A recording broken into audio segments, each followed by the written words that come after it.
and welcome to the technical session. We will be having 2 panel sessions today. And for want of time, I'd like to crave your indulgence to please come inside the hall so that we can start. I believe we've all had lunch.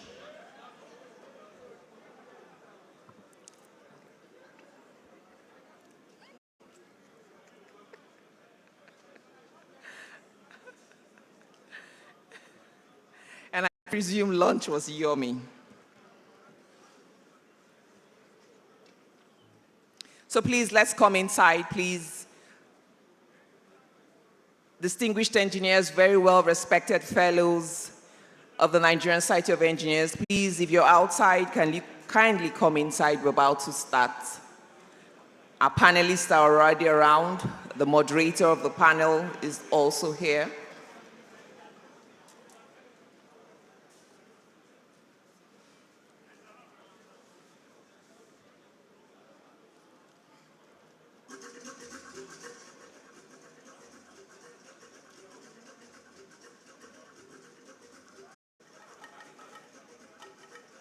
Please, if you are seated behind, you can take the seats in front of you.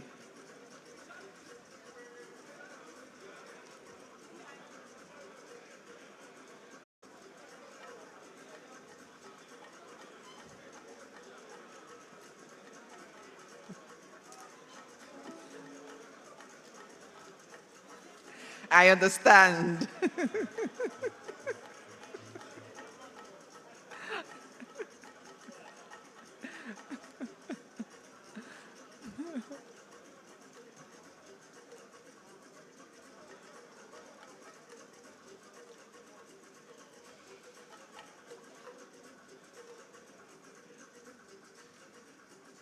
Please, in the next 5 minutes, we will be starting the technical session. In the next 5 minutes, we will be starting the session officially. Please, may I crave your indulgence to please come inside if you're outside, please. We have 2 very interesting, enlightening, and highly informative panel sessions. Our panelists and great speakers are also in the hall.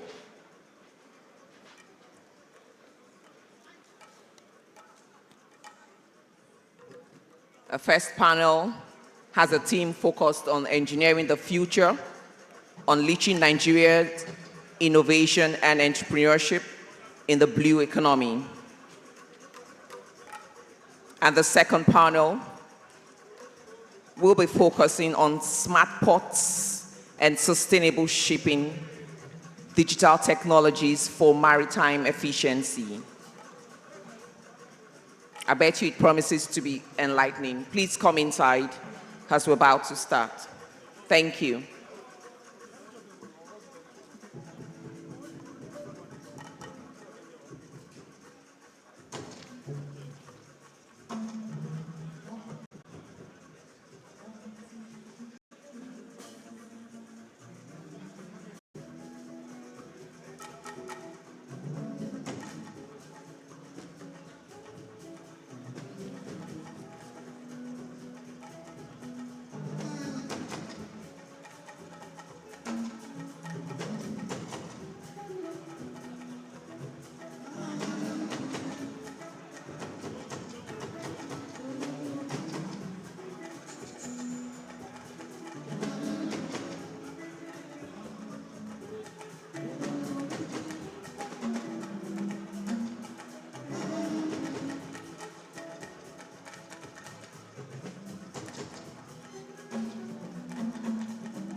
Alayomide.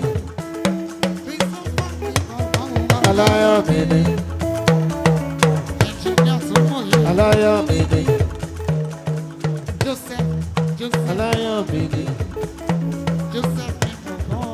Alayomide. Alayomide.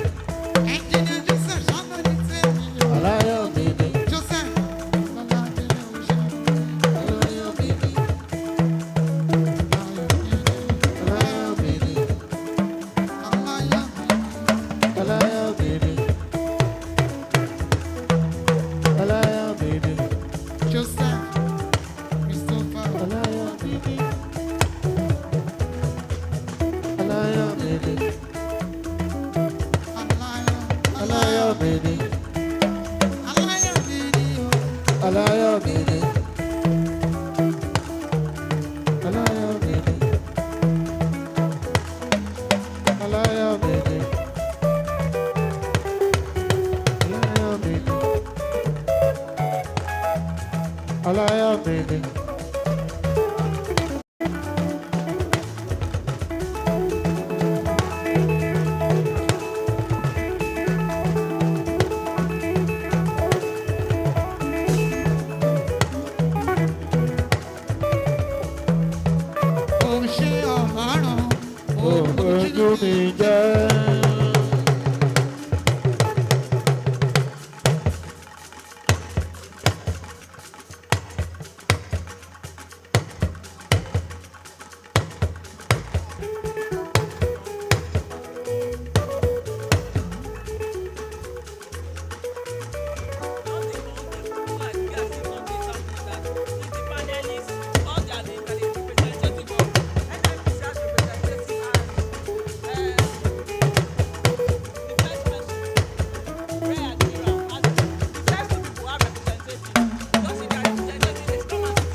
Please, if you know you're here representing the Managing Director, NNPC Engineering and Technical Company Limited, NETCO, Engineer Salahuddin Tahar, FNSC. Please, if you're representing him, please come forward, please.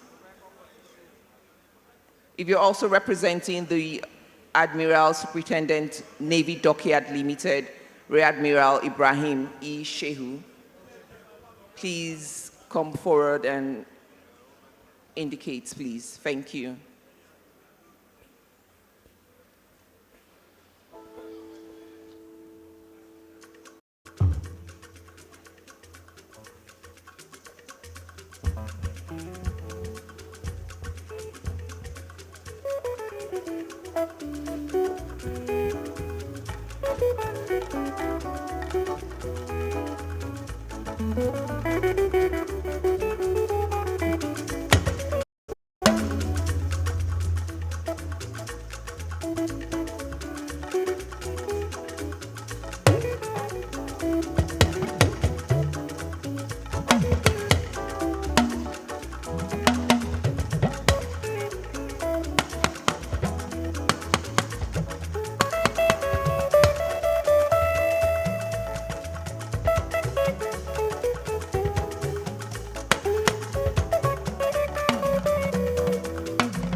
Thank you very much, Police Band. Thank you very much. Once again, a very good afternoon to you.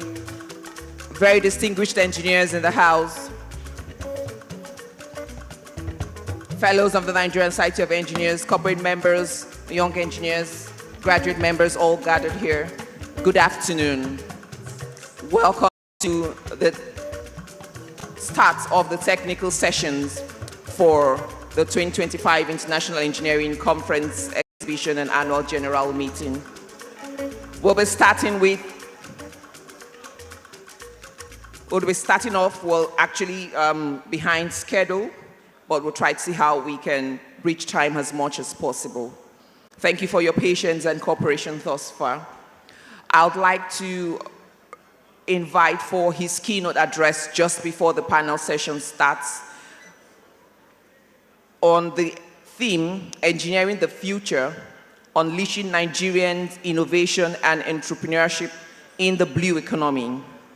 We have as our keynote speaker, the Director General of NIMASA, Nigerian Maritime Administration and Safety Agency, Dr. Dayo Muberola, who is here ably represented by his special advisor, the special advisor to the Director General, Engineer Olatunji Ahmed. Please, can we put our hands together for the essay to the DG, who is representing the DG NIMASA for the keynote address. Thank you very much, sir.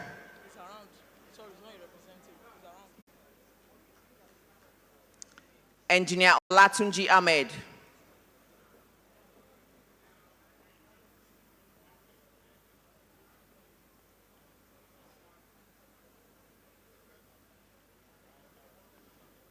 While he gets his speech ready, I'd like to inform all the panelists of the very first panel session. Rear Admiral Ibrahim Shehu, representative of Engineer Sahaluddin Tahir, Engineer Tangod Egbe, and Engineer Alamu Abimbola, all fellows of Nigerian Society of Engineers, to please be on standby immediately after the 10 minutes keynote address by the lead speaker. We will be taking your panel discussion, of course, moderated by Engineer Dr. Yetunde Aladeton, FNSC. Please, can we put our hands together for the DG NIMASA, Dr. Dayo Muberola, represented here by Engineer Olatunji Ahmed. Thank you, sir. 10 minutes. Thank you very much. Thank you.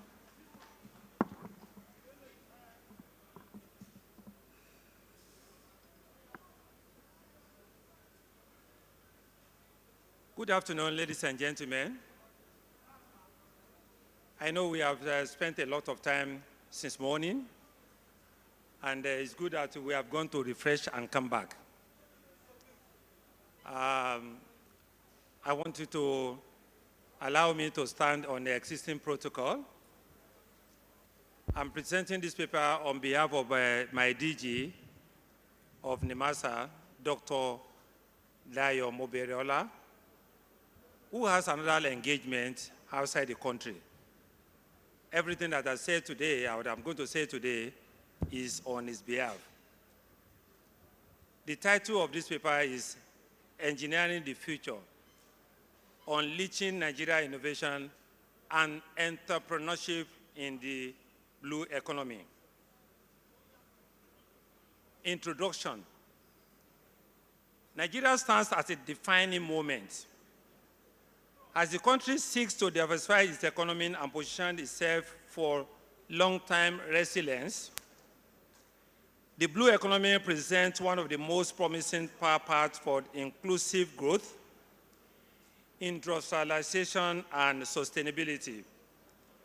With an 853 kilometers coastline, extensive inland waterways, and a maritime system through which over 90% of our international trade moves, Nigeria's maritime endowment represents not only a source of national strength, but a frontier for new economic possibilities.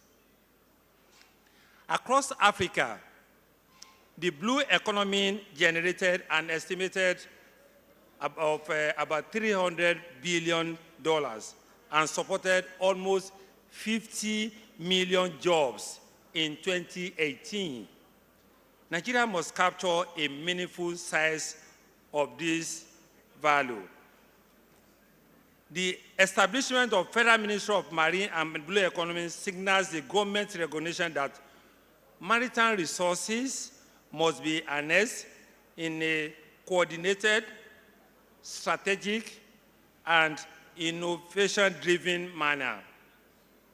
The ministry directs national maritime policy, while NIMASA serves as the regulatory institution responsible for safety administration, maritime security, shipping development, and marine environmental protection. as a way of as shipping promotion. Although I am not an engineer, I'm speaking for my DG. I am an engineer, but my DG is not an engineer, so I'm reading for him.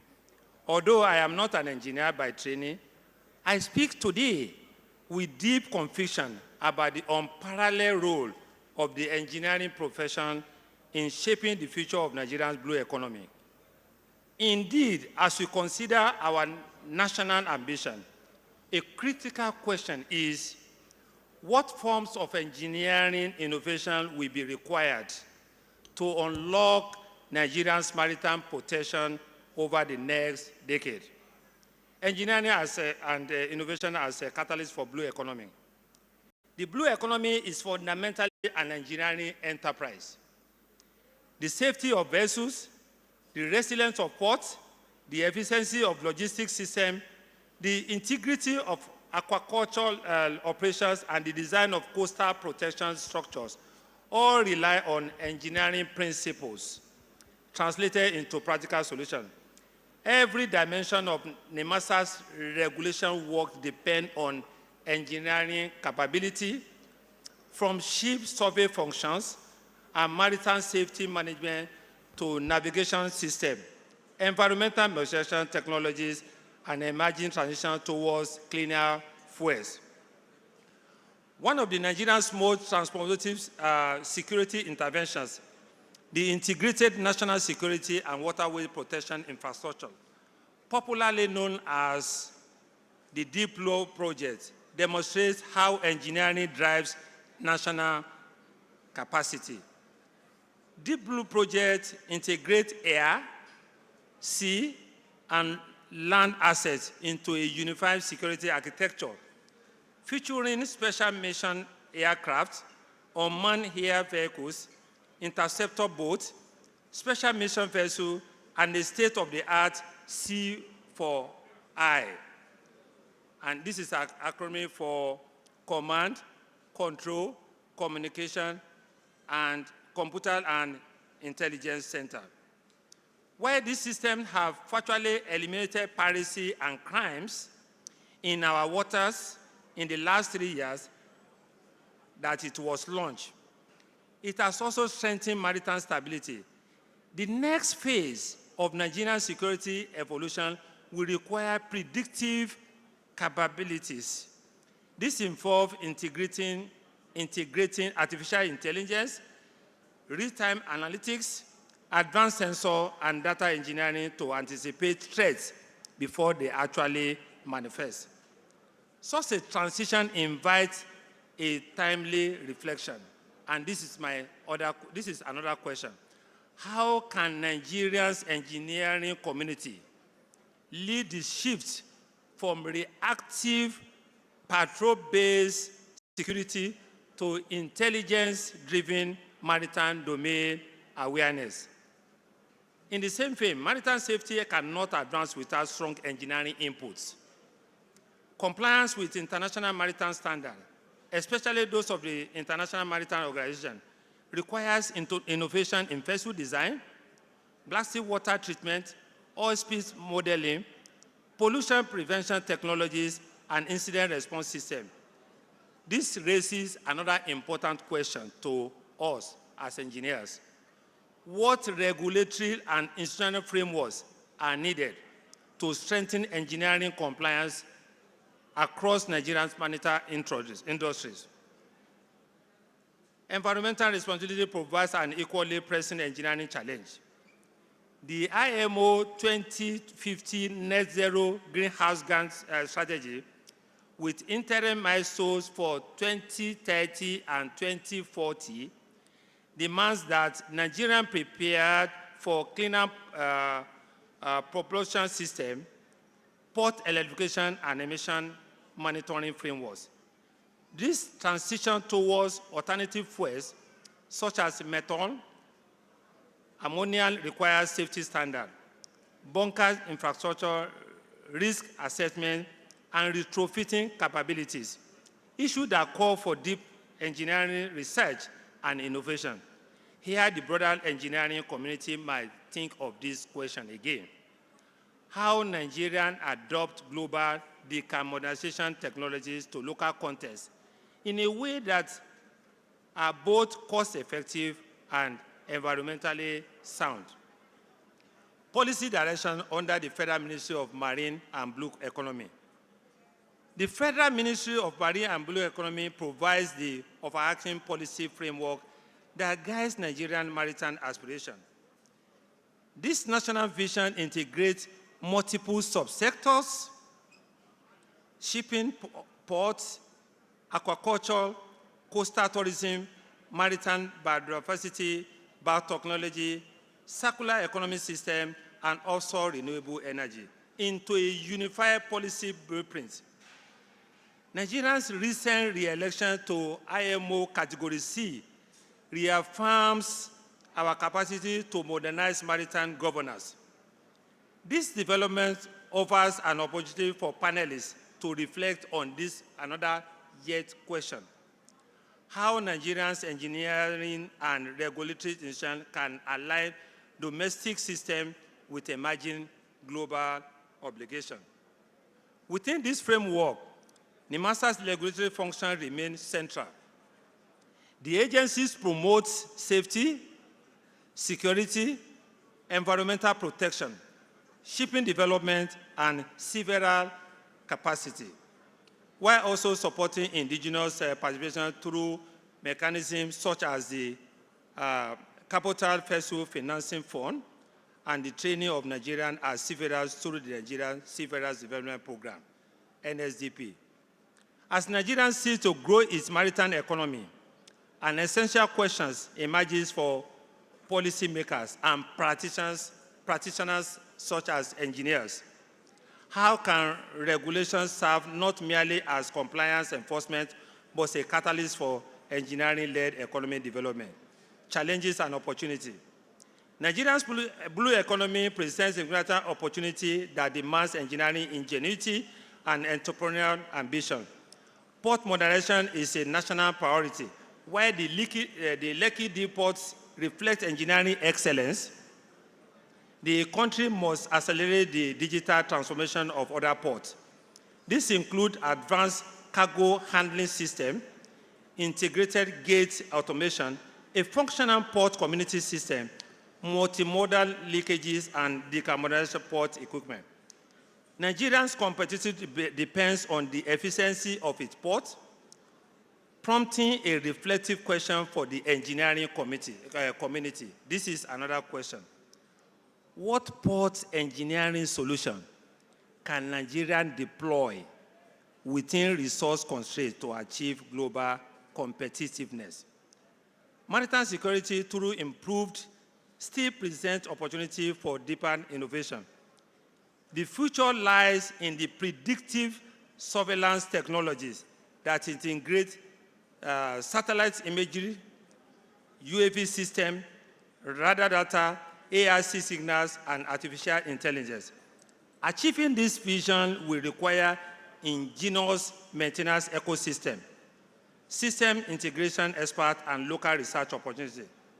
I have another question. How can Nigeria cultivate the engineering capability required to sustain such an advanced system? In order not to take much of our time, let me just conclude this way.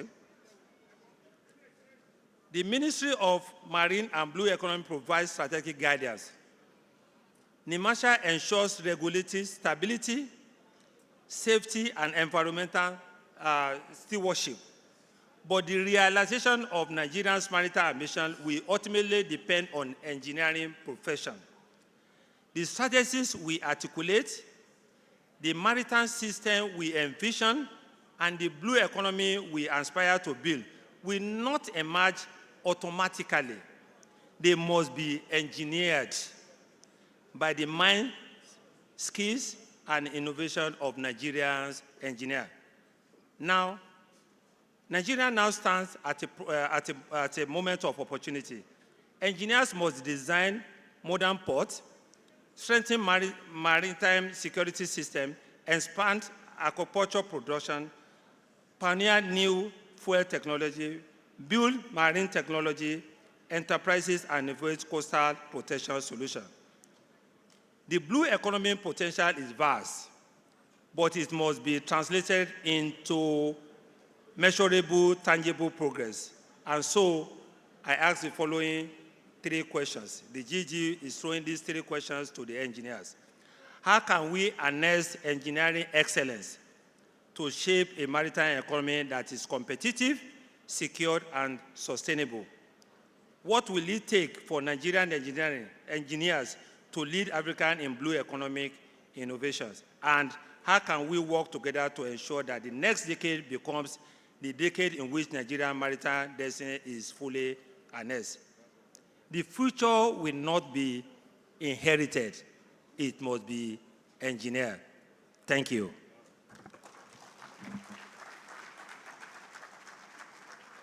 Thank you very much, DG Nimasa. Please put your hands together once again for that keynote address by the DG Nimasa, Dr. Dayo. Thank you. For want of time, permit me to recognize here the President of the Nigerian Society of Engineers. Thank you for being here, and thank you, everyone. Right about now, we're going to start the panel session, panel 1, and I'd like to call on the panelists in this order. Please, if our hands are not too busy, can we help welcome upstage Rear Admiral Ibrahim E. Shehu, the Admiral Superintendent, Navy Dockyard Limited. Rear Admiral Ibrahim E. Shehu, thank you very much. We also have Engineer Sahaluddin M. Tahir, FNSC, Managing Director, NNPC Engineering and Technical Company Limited.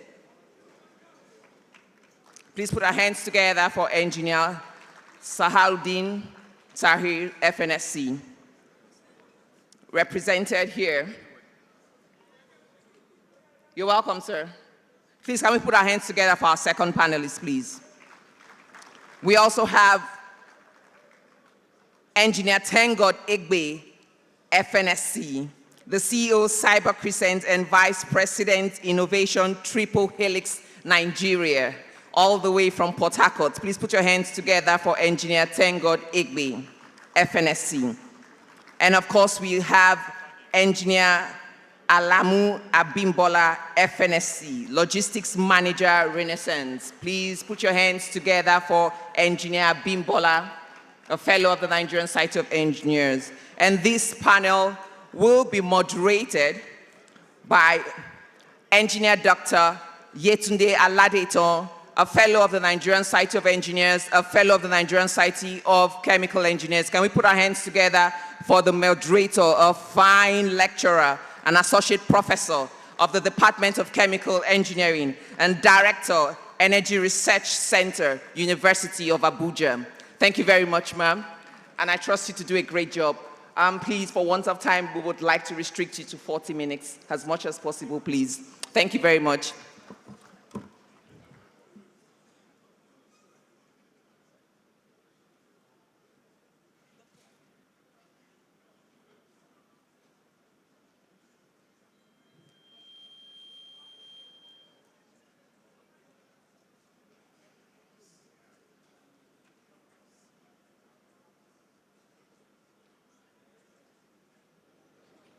Thank you very much.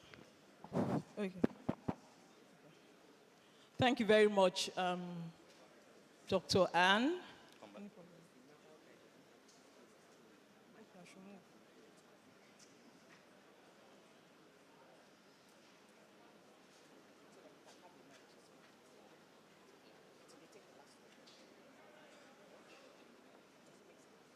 Yes.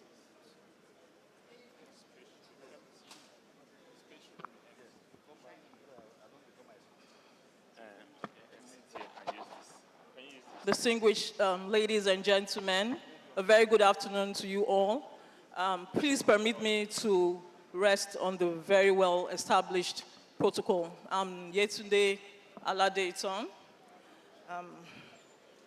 Today I'm honored to welcome you to this pivotal session, which is themed Engineering the Future, Unleashing Nigerian Innovation and Entrepreneurship in the Blue Economy. Today, even as we gather, Nigeria stands at the threshold of a new era. where the convergence of technology, innovation, and entrepreneurship can propel us towards a prosperous and a sustainable future. The blue economy, with its vast potential, offers a unique opportunity to diversify our economy, to create jobs, and improve our livelihoods. With Nigeria's extensive coastline and our abundant marine resources and growing tech ecosystem, we are poised to unlock new frontiers in aquaculture, renewable energy, and marine technologies. Today, we have a team of experts who are going to share their perspective today with us, on the theme of today's discourse. So, in no particular order, I'll start with Rear Admiral Ibrahim E. Shehu. Sir, from your perspective as the naval dockyard, what are the most significant gaps in Nigeria's current shipbuilding and repair capabilities? And how do you think we can actually foster a public-private partnership to address these? Thank you. Thank you very much. First of all, I want to thank the Society for inviting me to be a member of this panel. It's an honor to myself and to the dockyard family. Concerning the gaps, as highlighted in the question, I'll be speaking specifically on 3 areas. We talk about facility, scale, and modernity. We speak about skills and certifications, and we'll also talk about industrial base. Now, starting with facility, scale, and modernity. In terms of scale, when we look at the major component of practitioners in the blue economy are vessels of various types, for whatever vocation or activity that is taking place, particularly in the maritime area. And our capacity to maintain or generate these vessels is key to sustaining our ability to harness the benefits of the blue economy. For example, if you look at the sizes of our yards, Niger Dock is the largest yard in the country. It can only take about 25,000 tons, and it can take vessels beyond 200 meters. Whereas you have, for example, the Bonny Gas Transport Company, which is a subsidiary of NLNG, that has a fleet that far exceeds the capacity of Niger Dock. So all the value addition that goes with maintaining that fleet is shipped offshore. So we are losing that value completely. Now, in the area of shipbuilding, we don't have purpose-built shipbuilding yards in the country. For the few that we have, inclusive of the naval dockyard, they are more of ship repair facilities. The naval dockyard has over the years been innovative in constructing vessels. We've actually undertaken indigenous design and construction of naval vessels. But we cannot go beyond a certain range of vessels. And for that to happen, there must be investment, policy-driven incentivization of entrepreneurs to invest in shipbuilding facilities, purpose-built shipbuilding yards that will enhance the ownership of vessels in support of our blue economy. Now, about skills and certifications. Manpower capacity, capability is a major deficit because of culture and also limited training and education. Yes, the dockyard tries to fill this gap because we provide the avenue for people to come on internships and trainings, but we can only do so much in the very wide maritime community.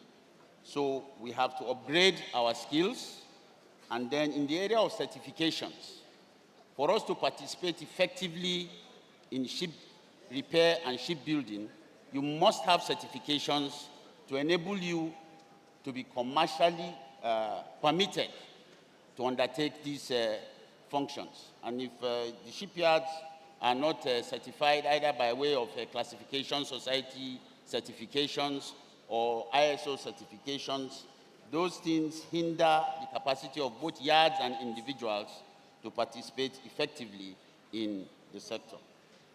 Now, finally, poor industrial base.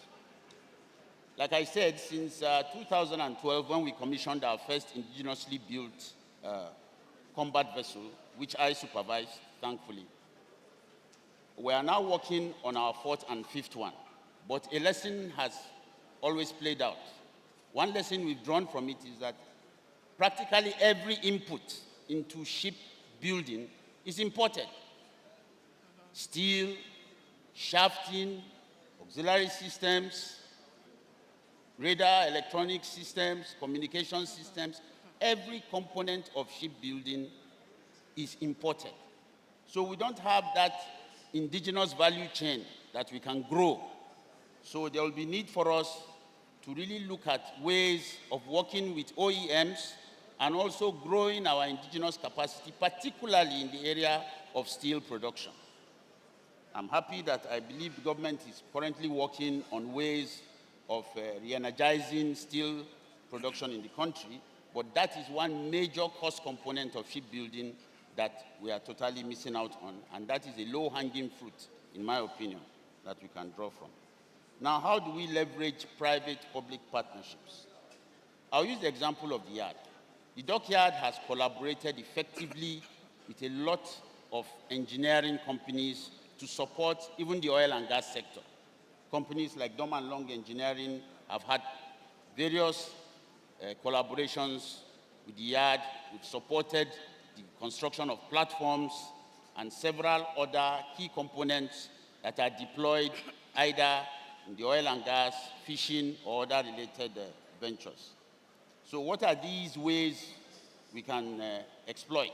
Look at concessioning ways, where we have already existing facilities. The private sector could be invited through direct collaboration to invest in upgrading some of these facilities on terms that will be favorable and mutually beneficial to both the original owners and the investing parties. Secondly, we look at joint ventures, where outrightly you bring resources or inputs together and try to develop certain components, platforms, or systems for use in support of ventures in the blue economy.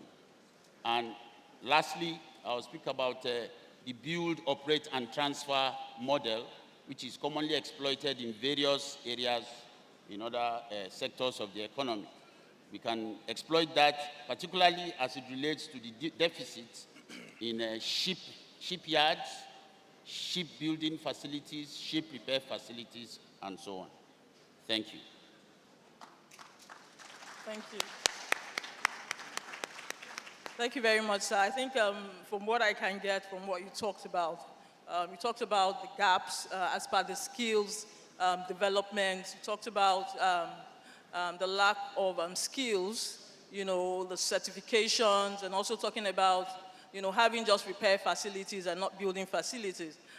You also mentioned the importance of having, the raw materials that we use to build the ship. For example, I think the steel industry is very important. I know there's something, that is going on in Ajaokuta now. Hopefully, I pray that that will suffice for what we intend to do. And then finally, I think you mentioned about collaboration. When we talked about the PPP, that's the public-private partnership, you discussed the import of collaboration in this effect. Quickly, my next question will go to the representative of the managing director of NETSCO, that is NNPC Engineering Technical Company, and today is ably represented by the manager engineering, Engineer Madaki Mohammed, fellow of the Nigerian Society of Engineers. Engineer Madaki, the question I have for you is concerning the engineering and strategic, standpoint. So for this standpoint, which single piece of national infrastructure, for example, deep port research vessels, would have the biggest multiplier effect for unlocking the blue economy growth, and why? Okay, thank you very much. Thank you all for the opportunity, and as you rightly said, I'm representing my MD. You can hear me? No, can't hear you very well. Can move it nearer. Can you hear me now better? Okay.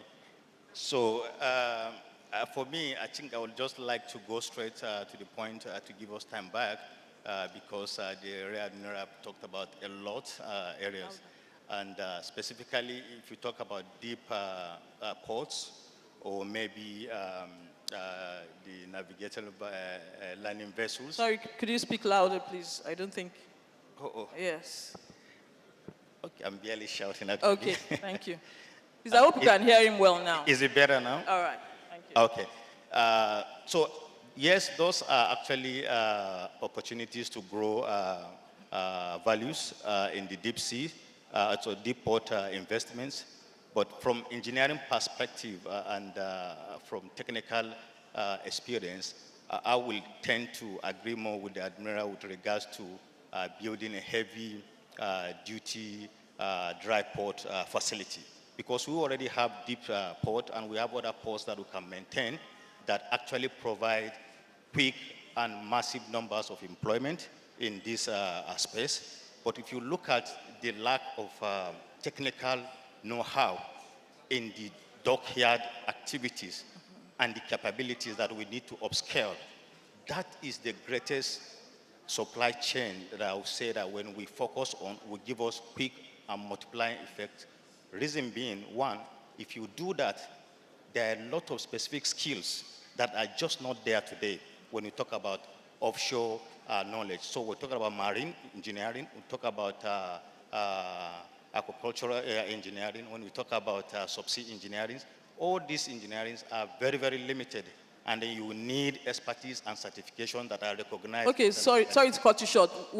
The question I'm asking is concerning the national infrastructure that would have the multiple effects. So that's what I'm saying. So Okay. we need to invest more on a dry dock, which has a very big capacity. And if you do that, the school curriculum will be forced to bring out engineers that have these specific skills because they know there's a job for them where we can maintain our vessels. For example, about 100 to 500 millions per annum of vessel repair money are being capital flight from our vessel owners because it's a recommended practice that you must, certify your vessel after some months.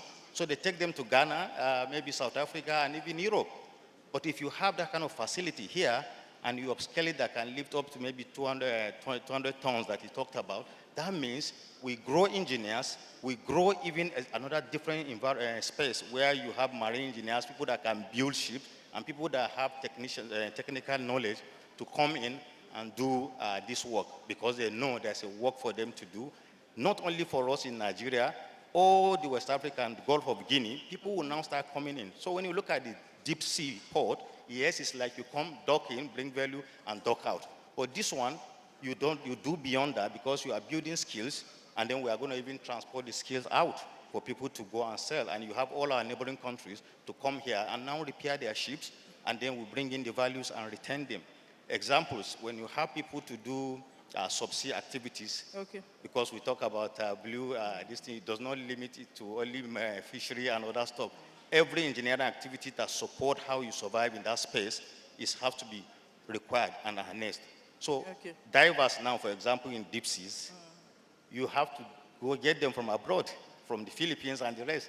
Few of them we have in Nigeria. So all these things we need to build from capacity point of view, and that's why I tend to agree with the Admiral that we focus more on the dry dock, massive one, where we can actually build another interesting environment to operate. Okay, thank you very much. Basically, you're echoing the thoughts of the first speaker and then emphasizing the need for investment in the blue economy infrastructure.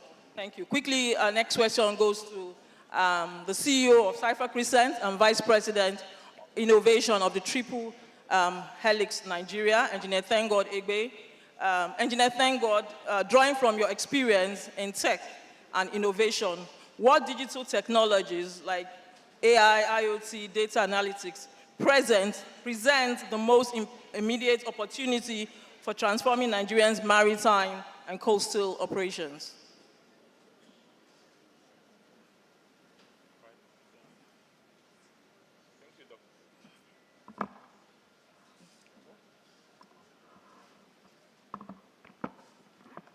All right, thank you, Dr. Yetunde, for that question. maybe just to tell us what we do fundamentally is engineering. Not sure if you can So hear me. we can't hear you well. Can you just put the mic near you? Thank you. Hello? Okay, yes, this is fine. Okay. So basically, I will start first of all to reflect on my own background as an engineer and also the background of probably our company, Cypher Crescent. So we are an engineering company, and if we start looking at it, engineering, modeling, and simulation company. And fundamentally, what's really missing in Nigerian engineering is actually computational mathematics. I've been in a lot of gathering where engineers are gathered and they keep reflecting. All the mathematics they taught us in school, what are we using it for? And start discouraging young people from learning mathematics.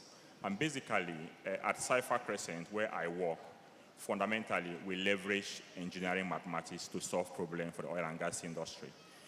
We've been in this business for 10 years. Personally, I've been solving engineering problems, leveraging mathematics for the past 20 years, solving problems probably almost all over the continents of the world, driving engineering, leveraging mathematics to manage that. So from your own question, you look at is that I like the keynote presentation from the director of NIMASA, DJ of NIMASA, discussing about what kind of engineering capability do we need to build to transform the maritime sector.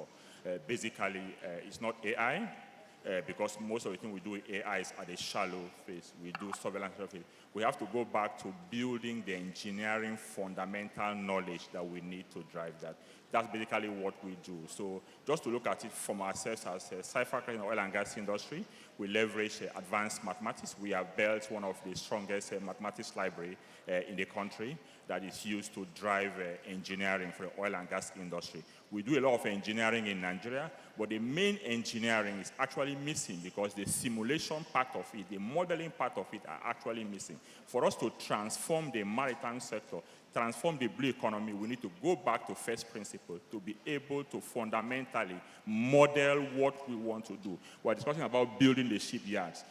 We are actually constructing, repairing, but for you to go back into building that fundamentally starts from simulation, building engineering simulations. And if you simulate that, you're able to look at local materials that can be used and do simulation. Because that's missing, we actually fundamentally depend on imported things. So what we do at Cypher Crescent is basically leveraging computer mathematics, leveraging IoT, leveraging machine learning, and also recently we're actually integrating satellite technology for advanced monitoring. And this is basically used in the oil and gas industry. And of course, if you look at the value chain of the blue economy, the marine economy, you start looking at transportation, start looking at fishery, building port yard, and all these things belongs on engineering innovation. And that's basically where we come in. So for me, fundamentally, to look at what kind of capability do we need to transform the blue economy is basically leveraging from first principle. All of us studied engineering, most of us here studied engineering. Those foundational things that were taught in our first and second and third year in engineering is basically the most important thing that we need to rely on to transform the economy, build our ship, simulate everything, and build solutions that actually are Nigerian related. We have actually, for the past 10 years, developed our solutions being used by major oil and gas companies in the country without any foreign technical partner because we depend fundamentally on engineering. All our engineering is simulated and managing this thing with one of the very few companies with very strong mathematics, up to 5 mathematics departments to manage that. So I see us actually leveraging that expertise because engineering is the same. Whether marine engineering, petroleum engineering, chemical engineering, the fundamentals is basically computational simulation. And if that's missing in anything we're inventing, it's basically we're importing the engineering. So let's start first of all to build that foundation of engineering to manage that, to monitor ships, to monitor the fleets, and monitor water, basically leveraging simulations to manage that. So for me, I just think that what we need to look at is leveraging computational simulations to actually drive engineering innovations for the country. Thank you. Thank you very much, Ejine. Thank God. Many of us, we think that we've escaped mathematics from university, but I think we're encouraged today to level on, engineering mathematics to be able to drive computational simulation, which in turn, will drive the operations in the marine and coastal industry, basically the blue economy. So it's very important for us to leverage on emerging technologies like artificial intelligence, Internet of Things, data analytics, machine learning, and all that to be able to drive it, very importantly. A question now goes to, we're talking about logistics now. We've talked about aspects of IT, we've talked about infrastructure, we've talked about shipbuilding. Now we're going to go to the logistics as regards the blue economy, because we know that logistics is very important, shipping, movement, transportations, and all that. So my question goes to Engineer Alamu Abimbola, the logistic manager for Renaissance. Engineer Alamu, what do you think efficient logistics are the livelihood of maritime trade? What, in your opinion, are the biggest bottlenecks in the Nigerian logistics chain that hinder the full potential of our ports and our shipping sector? Thank you very much. I'll be speaking from the perspective of a user. Even though I manage logistics for Renaissance, we are an energy company. We are not a logistics company, but we use logistics substantially, as you will expect of an energy company. So from what we experience, what are those bottlenecks that we face that we believe if, as a nation, we can debottleneck them, we have a cascade effect across the economy. And the first thing that comes to mind, actually, is around policy. Logistics policy. When the minister was speaking, he spoke to the national policy on maritime and blue economy. I think as a nation, and for those people that did that first piece of work, they deserve a round of applause. If you may just give that round of applause to the Ministry for Marine and Blue Economy. If we go into that policy, it's a clearly written policy expected to last for the next 10 years. I've paid attention to go through it. Every sector and subsector that can transform our blue economy is well addressed. And I think they deserve accolade for that. So first thing, policy is always our key challenge. If you don't get policy right, every other things fall apart. So as a user, an energy company that depends a lot on logistics, we really see that that policy kind of tick the first box for us. Next to policy is regulation, and that's regulatory compliance. And that's the area where we also need to debottleneck. In Nigeria today, we have multiple regulatory bodies. Unfortunately, we also have overlap of responsibilities that now becomes a bottleneck. So in the Ministry for Marine and Blue Economy, we have regulatory bodies like the MPA is there, the NIWA is there, and the NIMASA is there. They are all excellent in their spaces, but there are areas where you have interference in their operation, and that affects the user, like ourselves, and every other person that wants to do business in Nigeria. So a second bottleneck we need to deal with is that stumbling block where we have interference and overlaps in responsibility, where one regulatory control will be counteracting the other one. That's the second one. The third one is what everyone here will agree to, is that we also have infrastructure deficit. And that requires a lot of investment, whether in the hardware or in the physical logistic infrastructure you can see, or automation and the like. But if I will speak, I don't go to the port that much. We have supply chain and people that supply us, so I don't use the port that much. But we experience what happens in the port.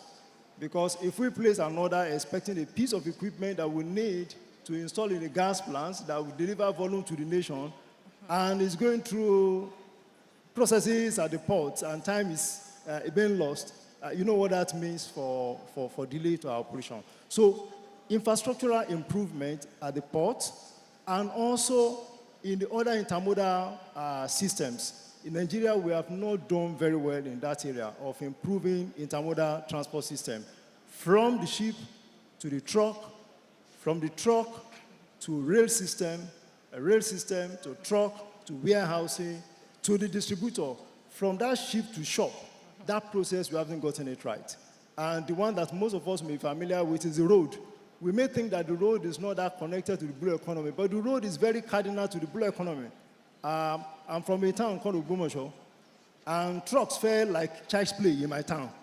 So you can imagine if you have your shipping coming from overseas, picked from Lagos, and going to Kano, and somebody drop it along the way in Ogumosho, that makes the whole thing up. So the road infrastructure is cardinal. The rail infrastructure is cardinal. Those are three key pillars that I think if we deal with in terms of bottlenecks, we will transform logistics delivery in Nigeria. Thank you. Okay, thank you very much.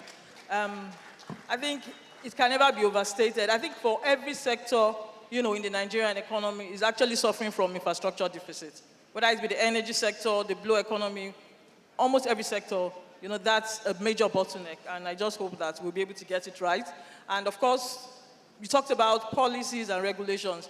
Basically, they are the major drivers, So for us to improve, on our logistics and all, we have to, make sure that we drive the right policies and regulations to make this come to pass. Thank you so much. Next question, we go again to Rear Admiral Ibrahim Shehu.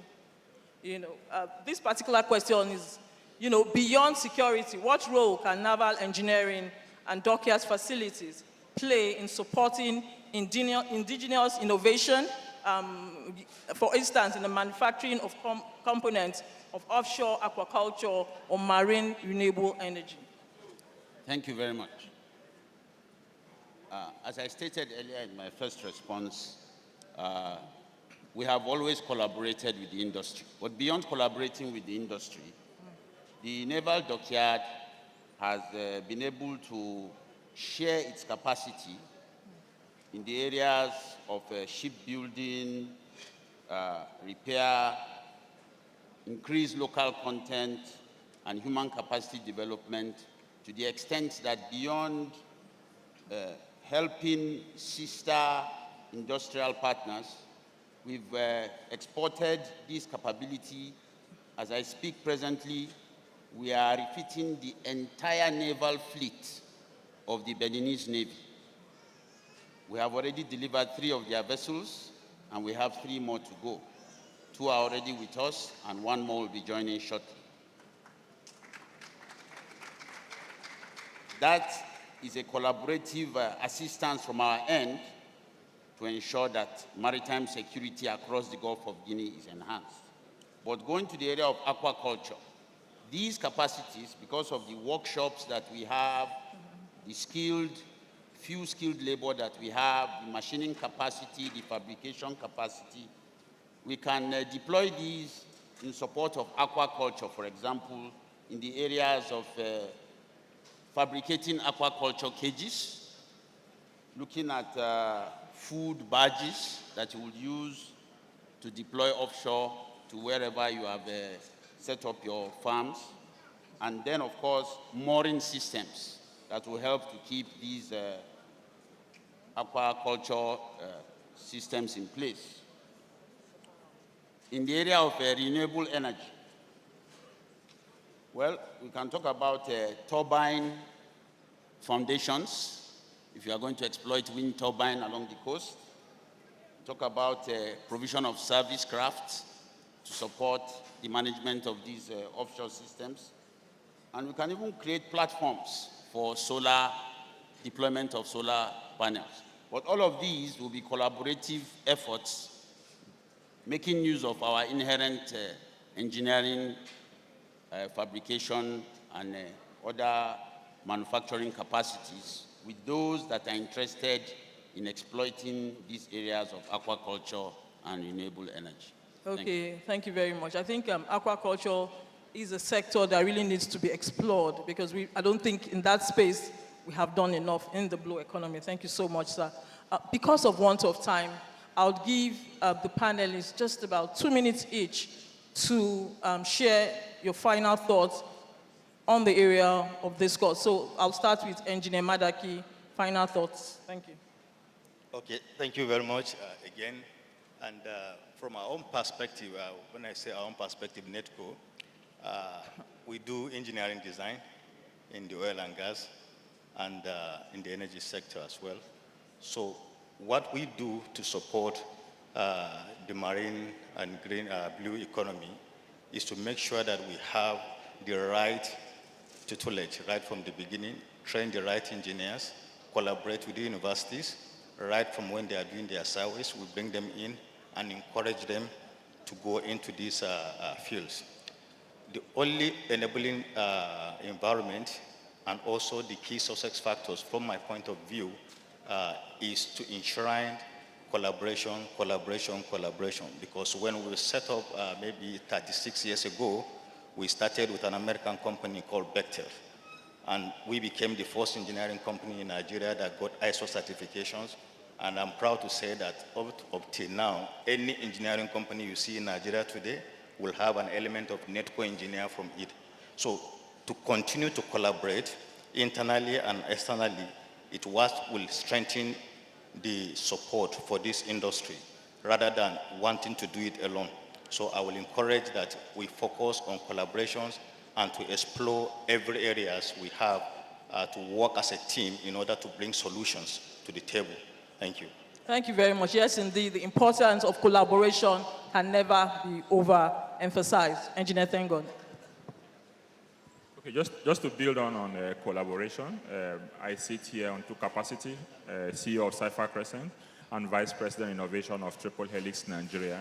And Triple Helix is all about collaboration and how can government, industry, and academia collaborate to drive innovation. And we have also taken it a step further at Triple Helix Nigeria to look at Triple Helix Plus Plus, where you can bring out two other helices, again, the helices of the financial risk capitalists as well as the innovation community to bring in that. So for us to really drive innovation in the marine sector, we need to bring the stakeholder. What's happening in our universities? There's a lot of disconnect between the academia and industry. So we came more from a Triple Helix perspective from 4 different pillars that will help us drive innovation, drive industrialization, whether any sector you look at in terms of entrepreneurial orientation. What kind of orientation are we giving to ourselves, both industry, government, academia, to drive that? Also look at in terms of research collaboration is also part of it, to look at where we can have people from the industry actually going to the academia to drive that, and then as well as the infrastructure that we need. And most importantly, bringing in enabling policies that will be able to drive these sectors together. So for 2 minutes, I think that would be a short way to look at it, that let's bring in Triple Helix into the marine and blue economy so that all the sectors are growing together. There's no disconnect between one sector and the next sector. So that would just be my final thought in terms of driving this and also building from the foundation of engineering, driving simulation, driving engineering from first principle instead of importing engineering to drive innovation in the country. Thank you. Thank you so much. Importance of innovation, collaboration, the Triple Helix model, collaboration between the academia, the government, and the industry, very important. And this will also help to drive innovation. Engineer Alamu, your final thoughts? Yeah, thank you very much. So when I hear collaboration, my hair tingles, because in Renaissance, our core value, the first is CRIPS. Our 4 core value, the first one is collaboration. But one thing with collaboration is that it's only people that have a common vision, a common direction that can collaborate. Yeah. So that is, people that are independent are the ones that can decide to be interdependent. When I look at the vision of our organization, we said we want to be Africa's leading energy company, enabling energy security and industrialization in a sustainable manner. When I look at that vision, I look at the vision that is written in our marine blue economy policy of the country, I see real collaboration there. I see those 3 pillars. I see things about people, I see about industrialization, and I see about collaboration in there. So my challenge will be to every corporate organization that if we want to maximize the potential of Nigerian marine blue economy, your own company needs to align your vision with that country's policy. Because if the country has a direction in terms of a clearly written policy, but different organizations have different direction, collaboration cannot work. So that will be my submission today, that just like we have done in Renaissance, and I'm proud to say that, our vision aligns very well with the direction of the country. Let every corporate organization, every parastatals look at your own vision, because without a vision and a clear strategy, we cannot transform our blue economy.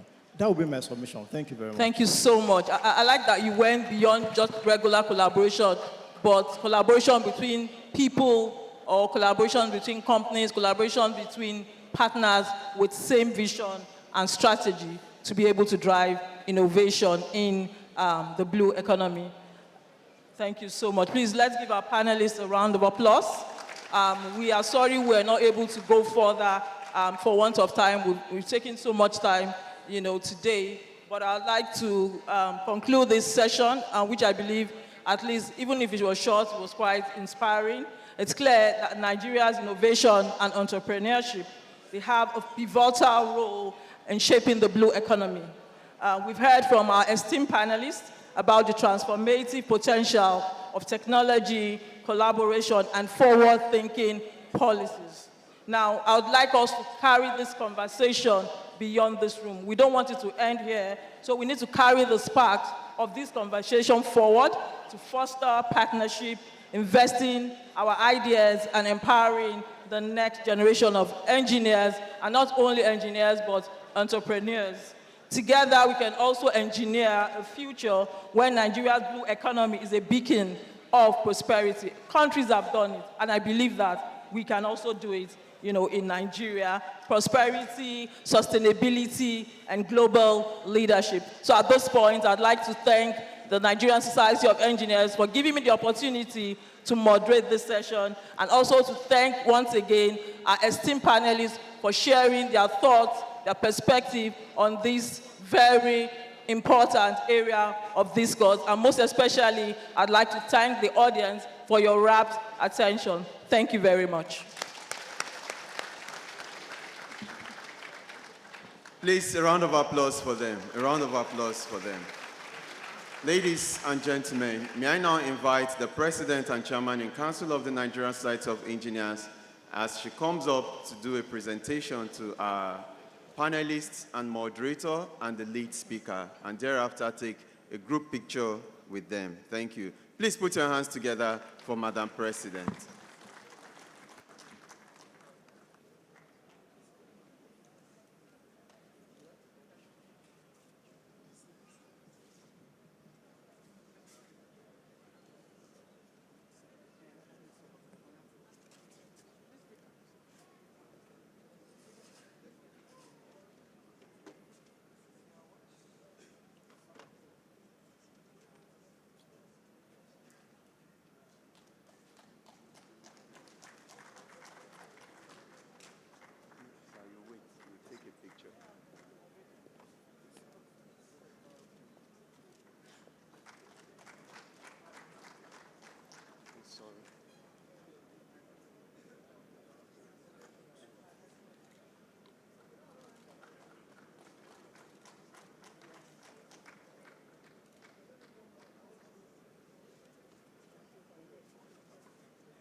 Next. Thank God I know your name. I will have given you a long.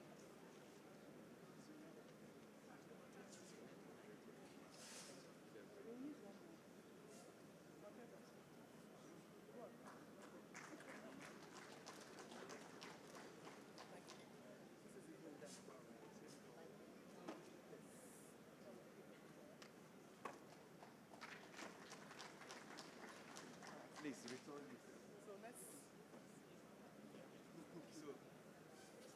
We'll now take a group photograph. Thereafter, we move to panel discussion session 2. And we are going to keep it brief for 40 minutes. So moderator of this session, please begin to retime your timing.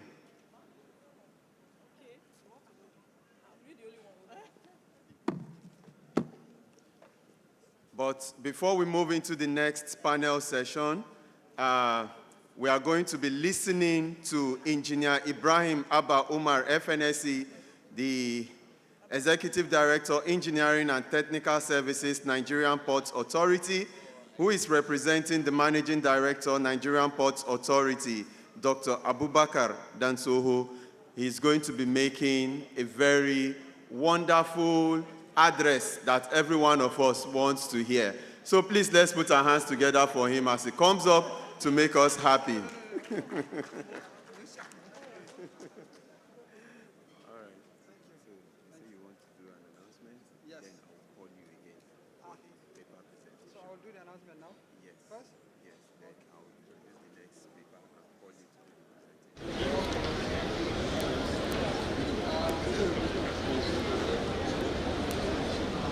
Good afternoon, all. I'm here to just make an announcement on behalf of my boss, the MD Nigerian Port Authority, Dr. Abubakar Dansoho, who asked me to announce that he has pledged to Nigerian Society of Engineers the sum of 25 million naira. Thank you. Okay, it's like that donation is for me, 25 million naira. Please, can we appreciate the Nigerian Ports Authority? 25 million naira just to say, Nigerian Society of Engineers, enjoy yourself at this conference. Thank you very much. And please extend our regards and appreciation to the Managing Director, CEO of the Nigerian Ports Authority. Thank you. Your Excellencies, distinguished guests, ladies and gentlemen, now we go to panel discussion session 2. And the theme of focus is smart ports and sustainable shipping, digital technologies for maritime efficiency. We'll have all of these in 40 minutes. May I now invite the lead speaker for this session. The lead speaker is Engineer Ibrahim. The lead speaker is Dr. Abubakar Dansoho, the Managing Director and CEO, Nigerian Ports Authority, NPA, is ably represented by Engineer Ibrahim Abba Umar, FNSC, Executive Director, Engineering and Technical Services, Nigerian Ports Authority. Let's put our hands together for him as he delivers this paper in 10 minutes. Thank you.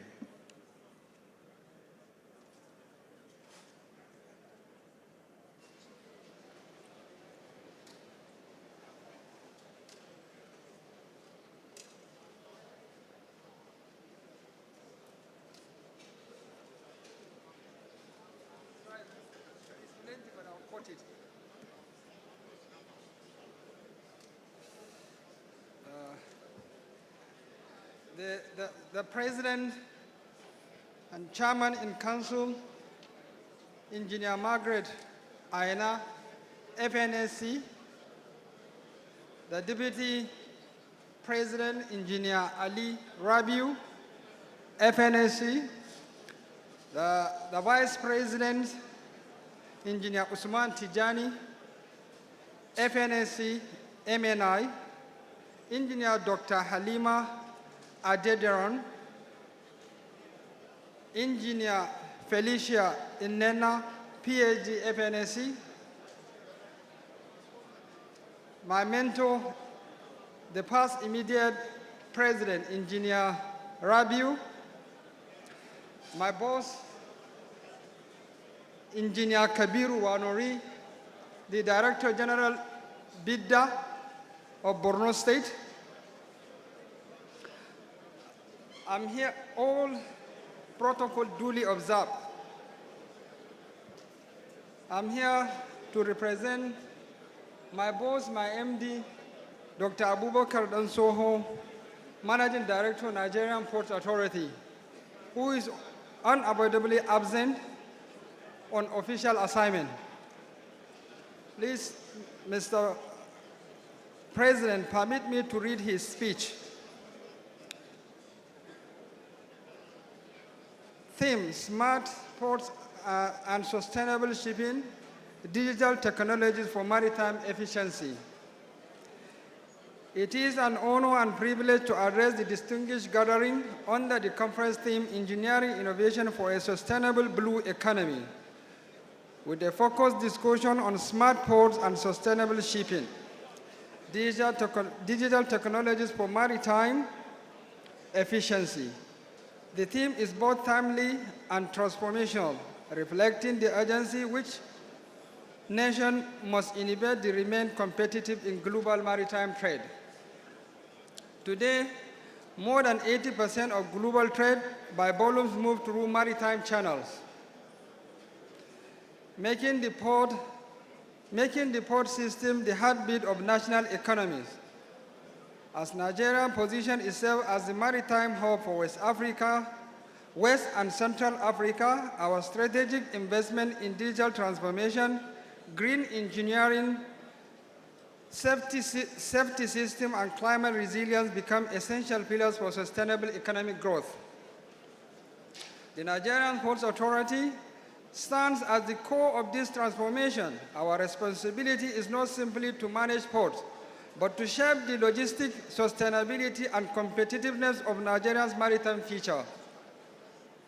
This is why today's conversion on operational efficiency, environment sustainability, maritime safety, and supply chain integration is central to our mandate and Nigerians' aspiration to build a thriving, resilient blue economy. 1. Operational efficiency.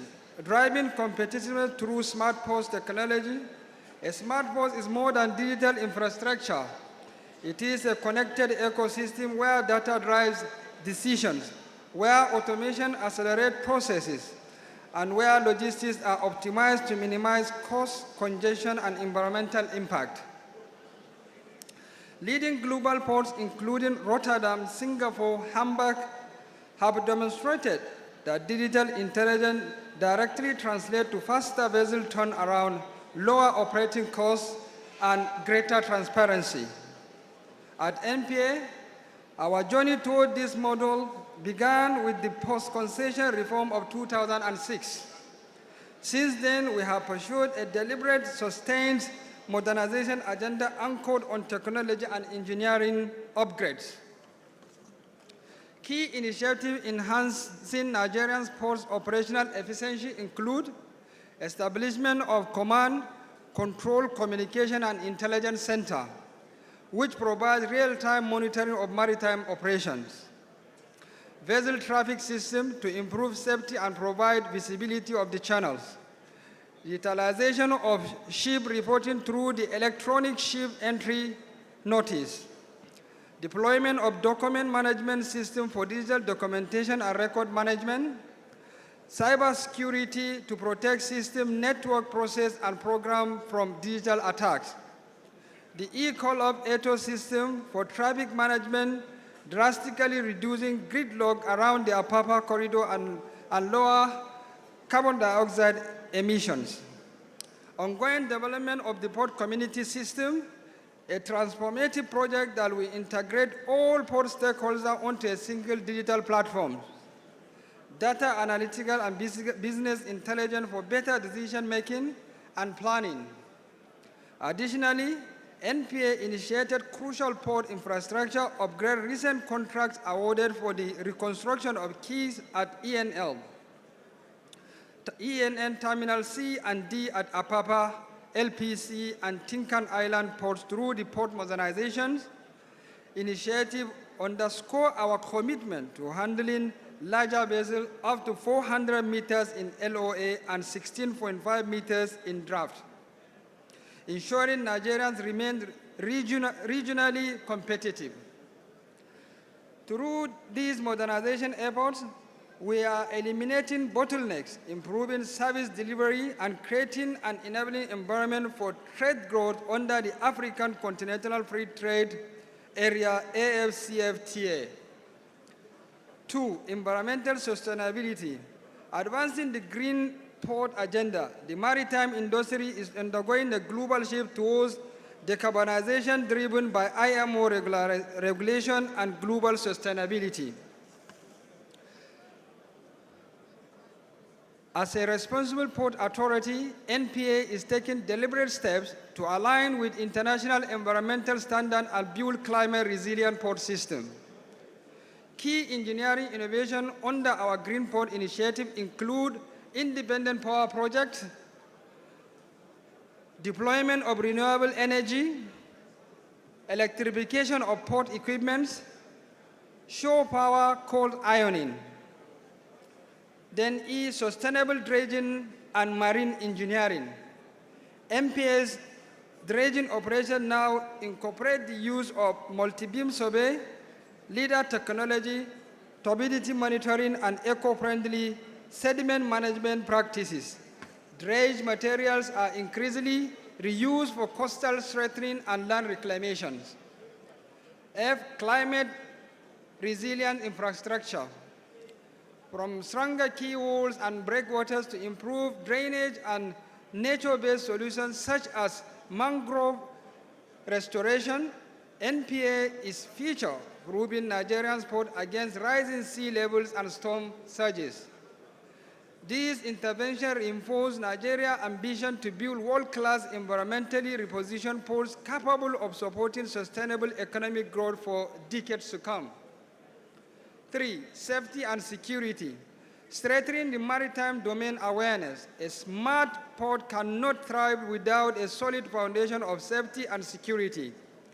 In line with the ISPS Code and International Maritime Security Frameworks, NPS Security Division has undertaken several transformative initiatives: deployment of electronic access control, expansion of the CCTV surveillance, procurement and imminent deployment of security patrol boats across the 4 piloted districts to deter piracy, stowaway attempts, and illegal activities. Proactive clearance of illegal structures and oversight of the ETO call-off. Security is further strengthened through multi-agency collaboration with the Nigerian Navy and supply chain integrations. In conclusion, charting the future of Nigeria's maritime competitiveness, distinguished ladies and gentlemen, before I proceed, please let us recognize the efforts of GM Engineering, who facilitated the contribution of this 25 million naira while we are here. Thank you, GM Engineering. The coverage of engineering, innovation, digital technology, environmental stewards, and security modernization present a historic opportunity for Nigeria to redefine its maritime identity. Though investment in smart technology, climate resilience, digital documentation, clean energy, and robust security framework, the Nigerian Ports Authority is setting the stage for a new era, one where Nigerian ports are not just operational gateway, but engines of national transformation. The ports of the future will be green, data-driven, secure, and global connected. And with the reforms underway, Nigeria is on a clear path to become one of Africa's leading smart ports nations. Let us continue to collaborate, innovate, and invest in technology that elevate our maritime competitiveness. Together, we will build a port that are not only efficient, but sustainable ports that truly power Nigeria's blue economy. Thank you for listening. I have managed my time, right? Thank you. You did well. Thank you. Now, a round of applause for him for managing our time very well.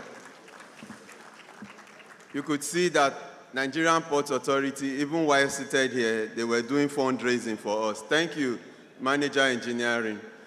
Ladies and gentlemen, we will now continue to the panelists. May I request make way to please display the panelists' arrangement before I call the names.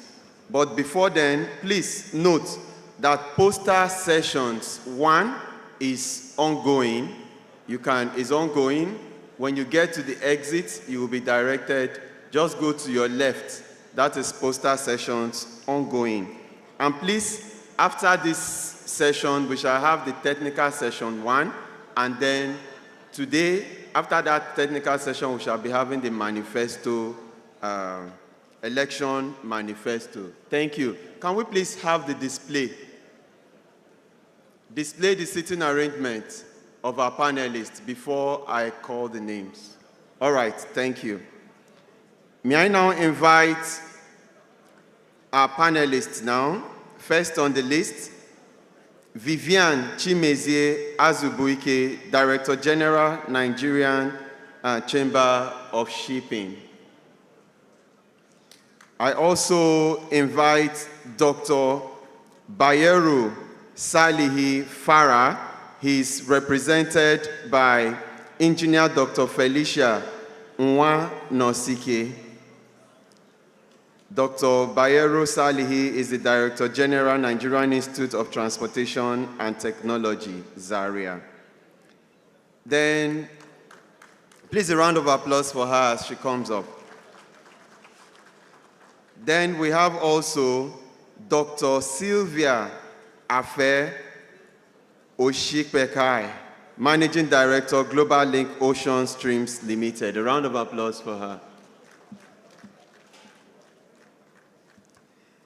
Then we have the Managing Director, Coleman Wires and Cables, Mr. George Onafowokan, Honorary Fellow of the Nigerian Society of Engineers, ably represented here by Engineer Michael Onafowokan, FNSE, Executive Director, Coleman Wires and Cables.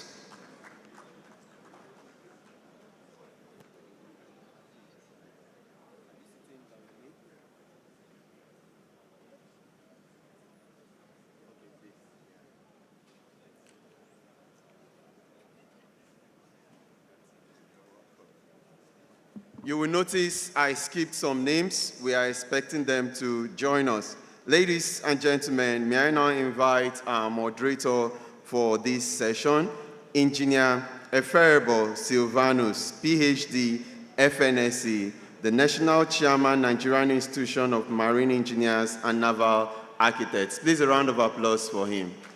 Thank you. So we have taken 10 minutes. We now have 30 minutes to have this panel discussion. Moderator, thank you. Okay, just for you not to sit very far, sit close to them, make way, we'll do the adjustment. Thank you.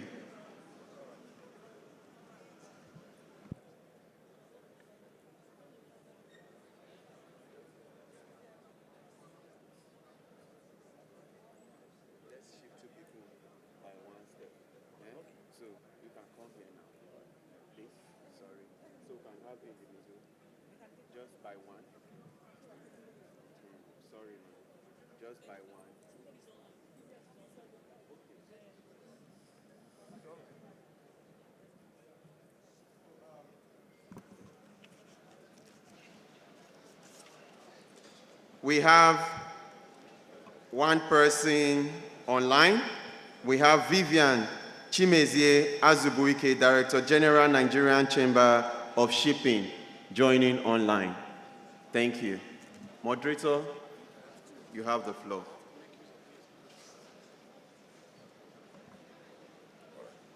Okay. Thank you. Please let me stand on existing protocol.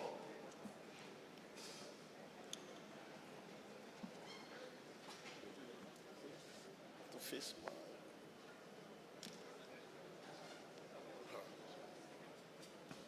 Thank you. All right, so this session is going to be focusing on smart port technology.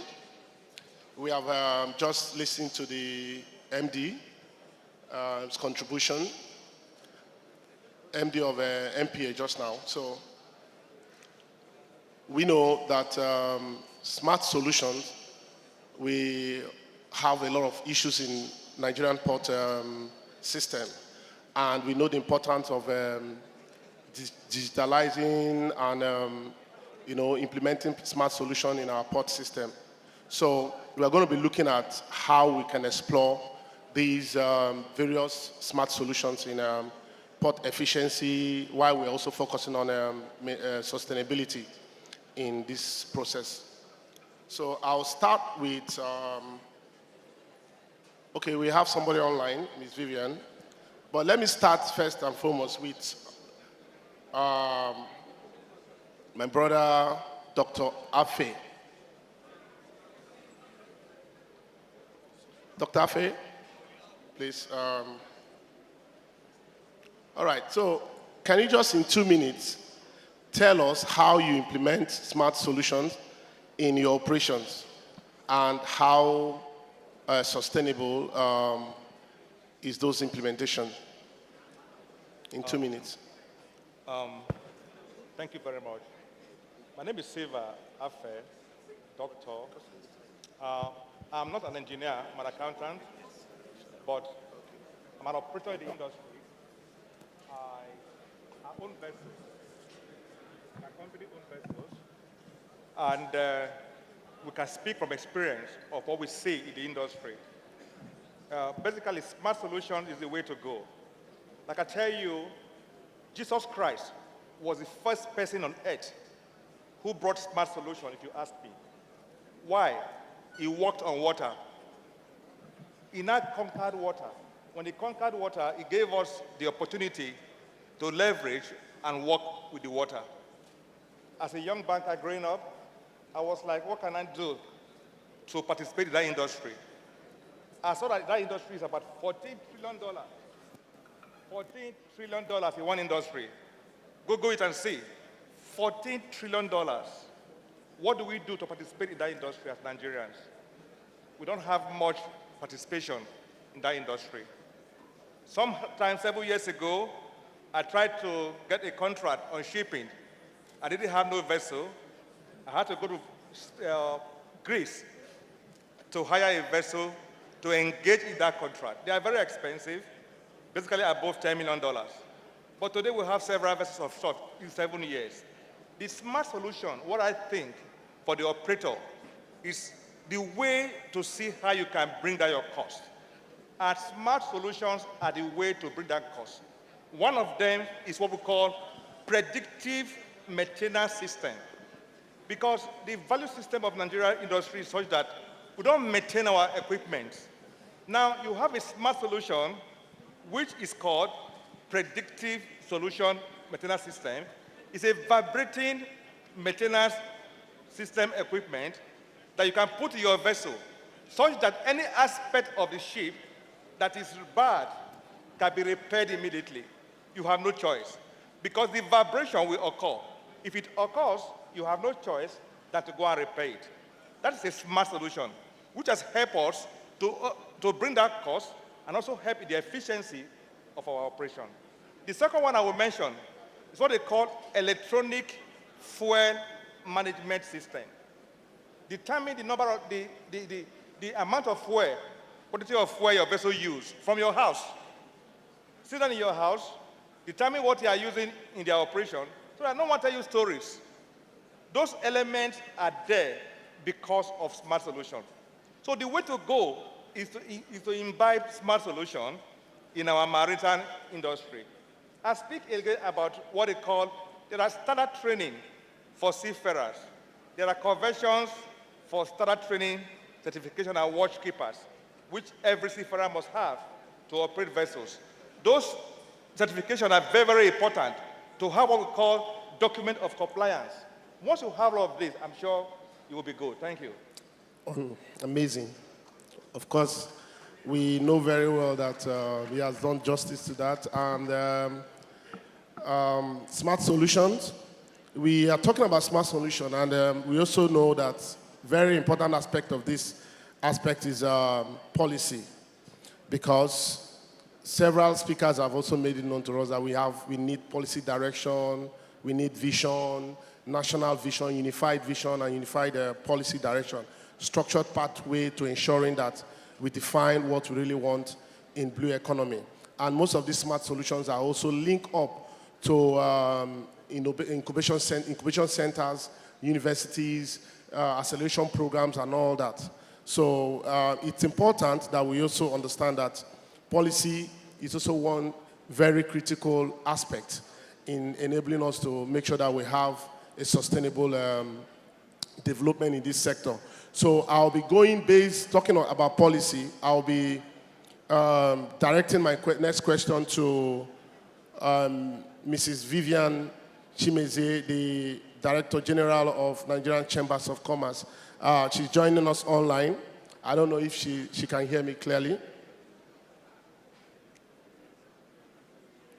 Ms. Vivian? Yes, I can. Can you hear me? All right, Ms. Vivian. So we have been talking about policy direction and the importance of policy to driving this sector as one of the most critical aspects of sustainable development. I want you to tell us in very few words and just 2 minutes, how can, what is the one policy adjustment needed most to incentivize the private sector to invest in the smart technology we are discussing today? Okay, thank you very much. Let me quickly say a very big thank you to the Council of the Nigerian Society of Engineers for having me. I don't know if you can still hear me. Yeah, very clear. Go on.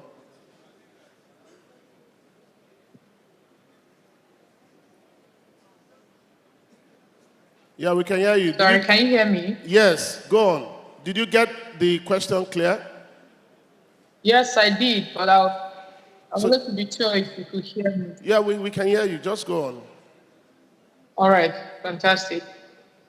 Okay, first I was saying thank you to the Society of Nigerian Society of Engineers for having me. Very quickly, if we have to go to the policies, I think that there are a lot of developments across the globe when it comes to smart ports and green energy. Right now, we have seen a lot of technology that are encouraging the development in engineering, and also, especially with respect to the environment. And I think that there's a whole lot that we can cash in on, as a country. For the smart ports, Nigerian Ports Authority is doing a lot. We can also applaud what they are doing here in Nigeria. And there's been a lot of concerted efforts to make our ports compatible and competitive within the region. And when we're talking about policy, I think what we should start looking at is how to integrate our efforts, because it's now clear that there is an ecosystem that drives, smart ports technology. And it's not unrelated with what is happening in the engineering world. So there's lots of collaborations that need to be done. We need to also look at data integration as to information that we have, not only from the shipping industry, but also from the engineering side. We know that shipping provides ancillary services. It's like driver of the economy, and every ship is a model from an engineering perspective. There's been a lot that's happening in industry with respect to marine fuels, the reduction of green emissions, the work to net zero emission in the year 2050. The first should be recorded in the year 2030. I think these are the information that we need, and these are the things that will drive our perspective as to what policies that we want to, the policies that we want to present or we want to develop to help drive the industry or industries as it were. Currently, we have a marine policy, which is a marine and blue economy policy, which is a very good step in the right direction. But just like I said, because of the integration of the engineering world, we're in the world of technology and shipping, it's very important that we have such integration of data.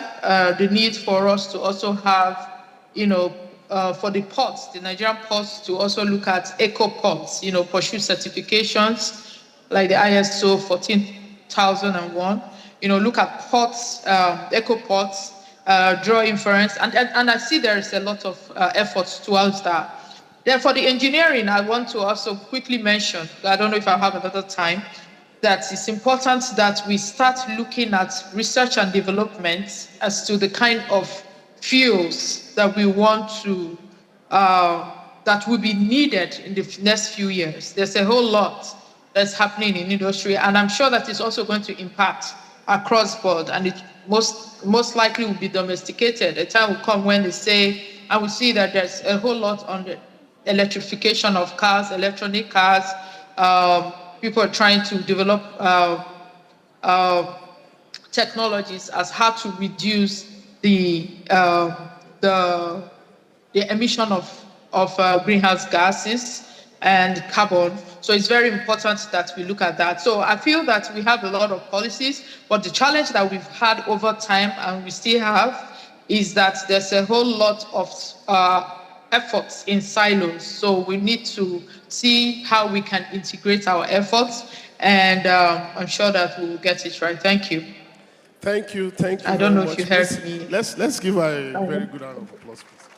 Thank you, Mrs.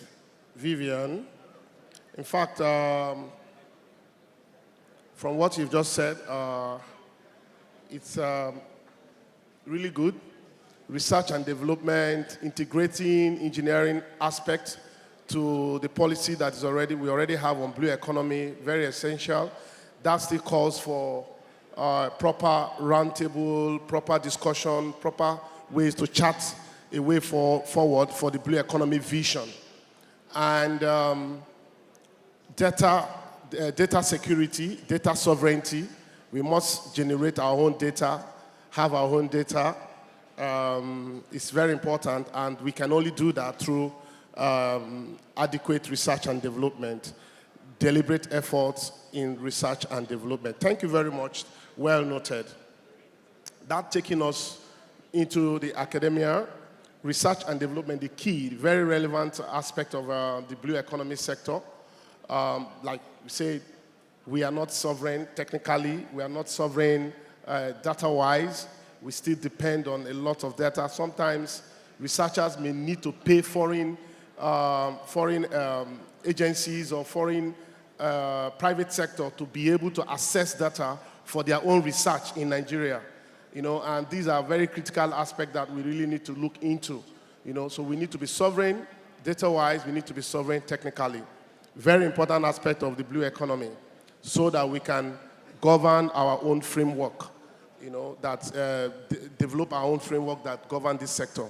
So that's taking, I want to go to the next person, the representative of Mr. Taufik, Engineer Dr. Felicia, right? The representative of Bayero Farah. Okay, sorry, Bayero Farah, okay, yeah, Dr. Felicia. Yes. Okay, Dr. Felicia, okay. The question I want to ask, okay, yeah, Dr. Bayero Farah. What research is being conducted right now on developing sustainable and locally sourced alternative fuel for the Nigerian shipping industry? Is there any research?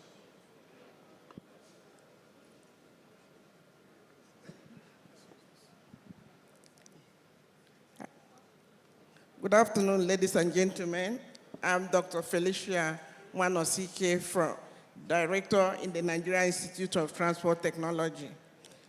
There are various research going on now for ship energy in the blue economy, because the 2030 carbon emission cut is real and is being driven to make sure that there have been no sulfur fuel in the running of ships. So as a result, there are a lot of research on using hydrogen to power ships, using alternative energy like hydrogen, like other forms of fuel, to make sure that carbon emission is reduced by the year 2030. That is the main thing going on in the shipping industry. And also to make sure, that when ships call at the ports, there are power plugs to help them not to be running power while at the berth. So this will cut up energy usage and reduce emissions. These are some of the things going on in the shipping industry, the alternative energy, because the ship are not allowed again to use sulfur-lead fuels. So there's a need to cut that down by 2030. As a result of it, there's a lot of, even in using electricity to power some of the minor ships, not bigger ships, and other sorts of technology. That is what is being done. And research is necessary also in smart ports, making sure the smart port system, all stakeholders in the smart port, what do? All the technologies, the data-driven, the IoT, and all the rest of them are being used to, leverage on them to make sure a lot of power are not being used. This is some of the researches going on now. Okay. Thank you. Please, let's clap for her, please. Thank you, Engineer Dr. Felicia, for that contribution. So, Engineer Michael, you are in the private sector, manufacturing sector, a very critical component, critical part of the blue economy. And I would like to know, for smart ports that runs, data, and data transmission through physical network, as a provider of this critical nervous system, what are the most overlooked cable and wire requirements a port must get right from the start to ensure a resilient and efficient digital ecosystem? Should I take that again? No, Okay, I'm good. Good afternoon, everybody. Thank you, Madam President, for the opportunity to speak here. For me, I'll keep it very short and very straight to the point. What is the motivation for smart ports? Is to drive down costs, reduce turnaround times, ensure that energy is being used efficiently and information is being passed from one location to the other effectively. How do we do this? We need to ensure that the smart port is built on a foundation that ensures that information flow and connectivity it flows seamlessly. How do we achieve this? Ensuring broadband connectivity, possibly 5G, possibly broadband across all platforms. There are several parastatals in the port. If we can get all of these into one mainframe where all of them can have ease of flow of information, it is important. Going back to your question, I don't think a lot is overlooked. I think what is overlooked is the characteristics of the environment. Cables are meant to be stored, they're meant to be effective for 25 to 30 years. What we do is we're conscious of the environment where the cables are being deployed. Typically in a marine environment, it's high salinity, humidity, and salt water on salt is very, very corrosive. So when we are designing cables or providing cables, we think of the environment. We think of how do we protect the cables to be able to sustain information transmission for the length of time that the cables are meant to be at work for. So Coleman is a pioneer manufacturer of optic fiber cables in Nigeria. We by far have the highest capacity of optic fiber cable production across Africa. Currently, to be able to enhance connectivity in a smart port, you need to ensure that information is transmitted seamlessly between each infrastructure in the port. Like previous speakers have mentioned, I mean, predictive maintenance. How do you know? You need sensors that can tell you, oh, this is the situation of this machine. I will break down in 3 days. Please give me some attention. So you need something that connects all the infrastructures in the port into a place where it's effectively monitored. And by doing this, you're able to monitor and ensure that the plant or the port is running effectively and efficiently. Most characteristics of smart ports these days, almost all equipment have sensors, containers have sensors, ships before they come in, they are located, they have transponders that tell them the exact location of everything. So by doing this, by ensuring that you have a broadband network that is based on a fiber optic cable network, ensures that you can transmit high bandwidth of information, throughput, and you're able to effectively manage the resources at your care. By this, you're able to ensure that the turnaround times are dwarfed, the time from when a ship docks and berths and offloads cargo to the time the client that imports receives it is shortened. And this is really where we come in. We're able to provide the total cabling solutions from optic fiber cables in intercity to fiber to the home. Those type of infrastructure are needed to ensure that we can sustain high connectivity, to ensure that we deliver a smart port that is effectively performing for us. Amazing. Thank you. Amazing, amazing. Please, let's give him a round of applause.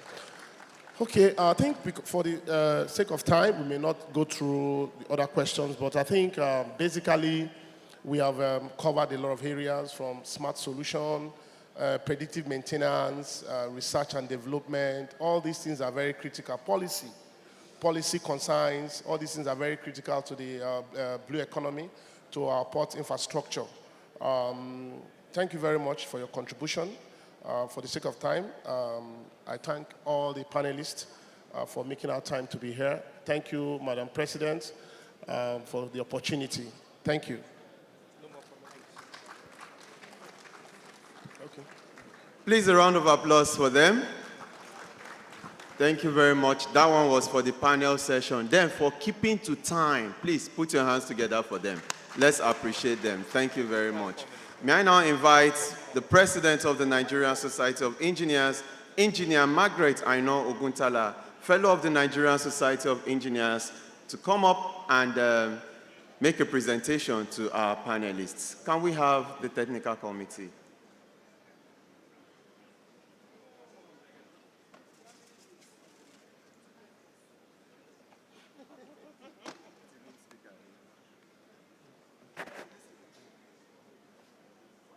Please, I request the lead speaker to please come up. Thank you.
Then we shall have a group photograph.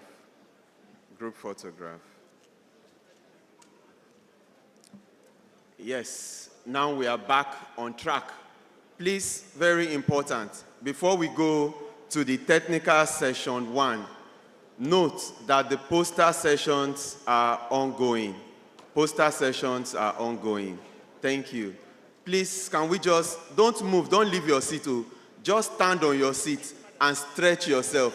Very, very important. Just stand. We are concerned about your well-being. Just stretch yourself. You've been seated for panel session 1 and 2. Yes, do exercise. Then some of you, you sat down, you did not talk to the person sitting close to you. Just greet the person now. Even if you don't know what to tell the person anything. Not your friend that you have been, some of you, you travel from your friend here. You will discuss with the person back. No, look for somebody else to talk to.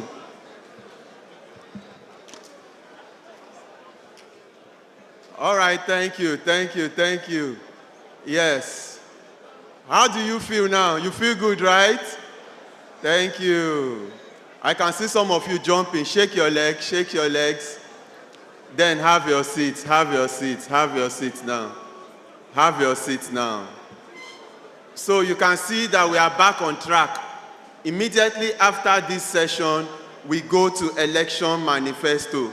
So we are back on track. And by 5 p.m., election manifesto will commence, and then our time is managed.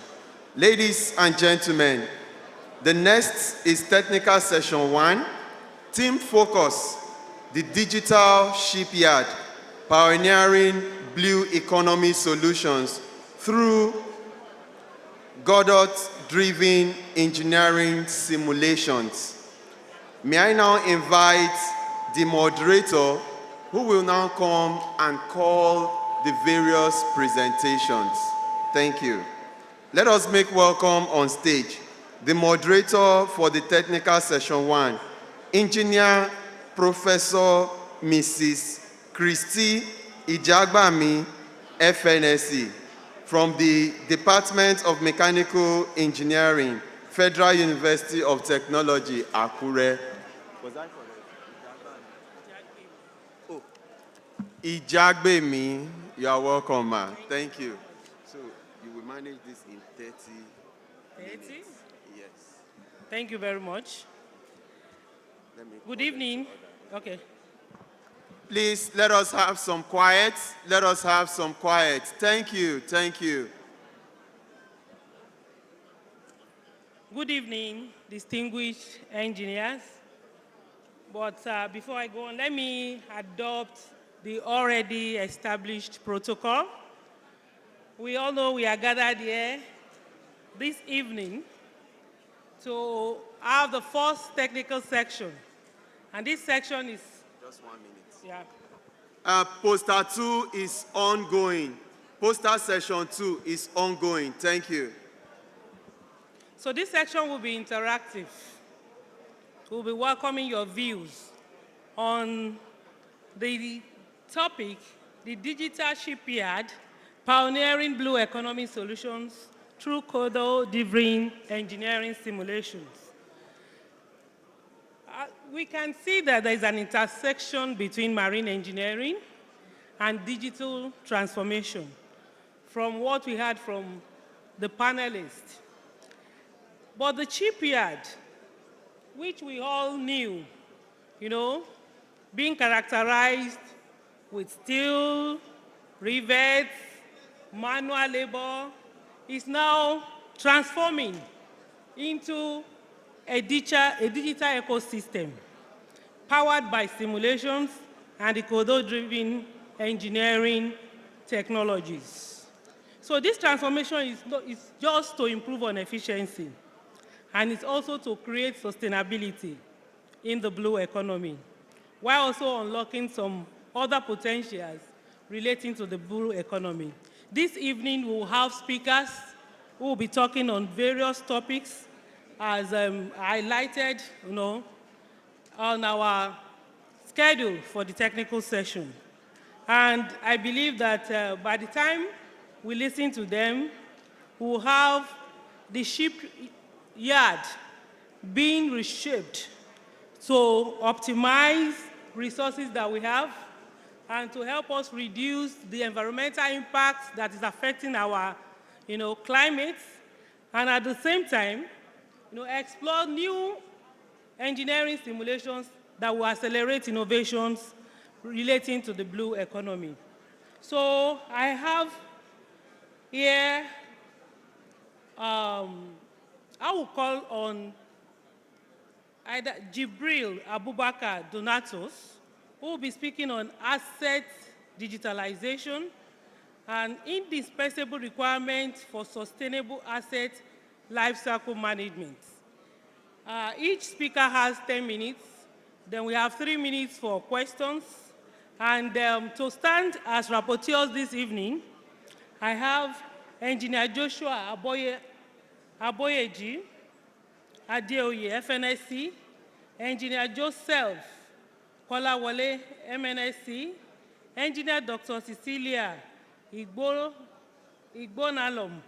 Okafo, MNSC, and Dr. Uche Ogbuafi, MNSC. So I will invite to the podium Mr. Jubrin Abubakar Donatos to speak on asset digitalization. I don't know if he's around. Okay, let's go to the next. You are here. Okay. So we have him coming up stage. Yes. Donatus Odopara. We are two, but I'm the person speaking. Okay. Yeah, Donatus Odopara. So introduce yourself and then you go to your presentation. Thank you. You have just 10 minutes. You have standing. It's a presentation. Take it up. You have your slide. I've given to them. I hope they will share it. Okay. So just tell me. So you help us do less than 10 minutes. Okay, but let them project my slide. Give them? Yes. I greet you all. Good evening. And it's a pleasure for me to be here. Let me introduce myself properly. My name is Engineer Donatus Odopara. We are two, Engineer Jubrin Abubakar, but he's unable to make it. So I will be speaking, I'll be taking the session. Can I have my slide, please? Asset digitization. No, it's not. It's not.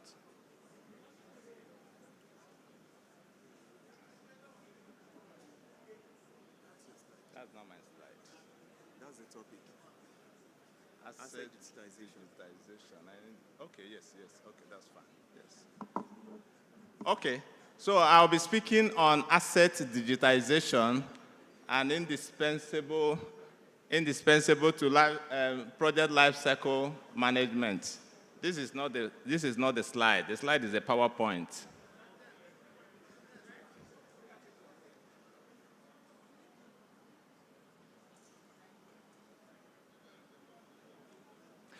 Okay, so I will proceed.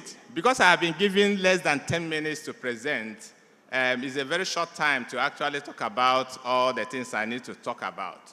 So what I will do is to make it as brief as I can make it. Asset digitization is something we all know about. It involves everything that enables you to make the best use of your asset and ensure that it lasts its full life cycle. So what I would do is to focus on asset digitization.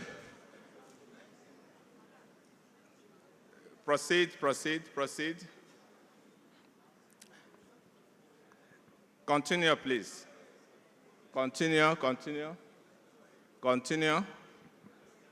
Okay, so first of all, when it comes to asset digitization, if you have a facility currently you have any enterprise asset management system that you have that is functional for you. I'm not going to dwell so much on that, but what we know is that that the facility or the asset management system that you have currently, yes, it may be functioning, but you find out that you don't really have a clear understanding of your facility. So I'll be speaking about a system that will give you a very clear understanding of your facility in and out. Let's go to the next slide, please. And that will be what we call reality capture, meaning using data you acquire with 3D laser scanners. You produce it into a comprehensive digital model of the asset. Go to the next slide, please. If you look at the slide that you have two images. One is a photographic image of a facility, and the other is a digital image that will enable you obtain all the engineering details and models that you have about that facility. Now, what it does is that it gives you clarity about your facility to the extent that you will see and have all aspects of that facility in a digital format. Let's go to the next slide. So the image you are seeing, while it looks like ordinary photograph, it is actually a digital image that gives you information about your facility, and you can relate with it. Let's go to the next slide. Go. So if this is your facility, I'm sure you can connect to it. It's something that you'll be very familiar with. Now, what you are seeing is not a video. It's not like a picture. It is actually it's a data that gives you every aspect of your facility to the extent that you will get all the necessary details that you need to have a clear understanding of that. Let's go to the next. Next slide, please. All right, this is an office. Yes, it looks like an image, but you can see that you can obtain dimensions and all necessary engineering details that that asset will give you. Let's continue to the next slide. Just run through and I'll summarize it.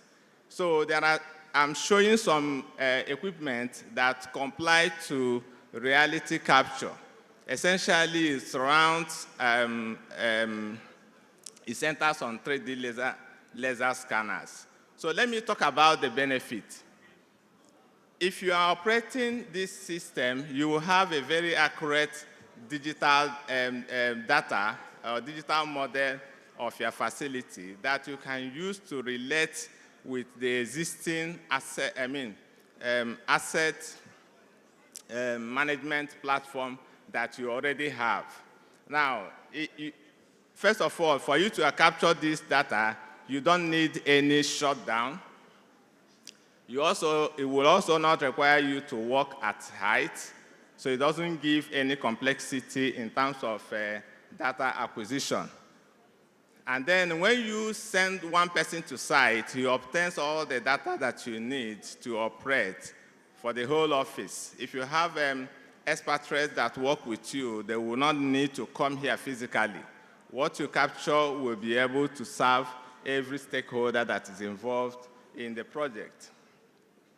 No, please go back to the previous slide here. So you will not omit any information. Once you have gone to site, you will have all the necessary data that you need to operate. Let's go to the next slide. Yeah, continue. So the clip that you are seeing now is asset of a very complex infrastructure. And when you process it, everything that you see here shows what is represented on site. Now, some of the benefits is that most of the facilities that we have currently have stayed for many years. And no matter how long you have stayed in that industry, you may not even know or have a clue about what is in some areas. But when you do this, you connect with it. Every side, every aspect of that facility will be known to you. Let's go to the next slide. Let's go to the next slide, please. Okay, so I have tried to show a model to show you that you can obtain every necessary details that you can get about the facility. Go to the next slide. All the necessary relevant engineering drawings, continue please, that you need, the P&IDs, the engineering drawings, isometric drawings, and all that can be obtained. Let's go to the next slide. Now, where it becomes interesting, some of the speakers that have spoken mentioned IoT sensors. Now, after you have captured the model of your facility, you integrate it with any asset monitoring or asset management platform that you already have. You can equip the physical infrastructure with IoT sensors and run a simulation or a system on your digital platform so that you can interact and monitor it through the digital platform. Now, what it helps you to do is to have a very effective predictive maintenance system so that before the equipment goes bad, you'll be able to take action. So you will not be having emergency shutdowns. Please, to the next slide. Now, go to the next slide, please. Okay, so there are things that I have tried to show like as our roadmap. You can either be a BIM roadmap or a reality capture roadmap, depending on the age and life of the infrastructure. To the next slide. Okay, so if you have a very good system, you will be able to integrate AI into that process. Well, I know I have rushed it, trying to catch the time, but probably if I have opportunity to answer some questions, maybe that will give me a better way to explain it better. Thank you very much. Thank you, Mr. Donatos.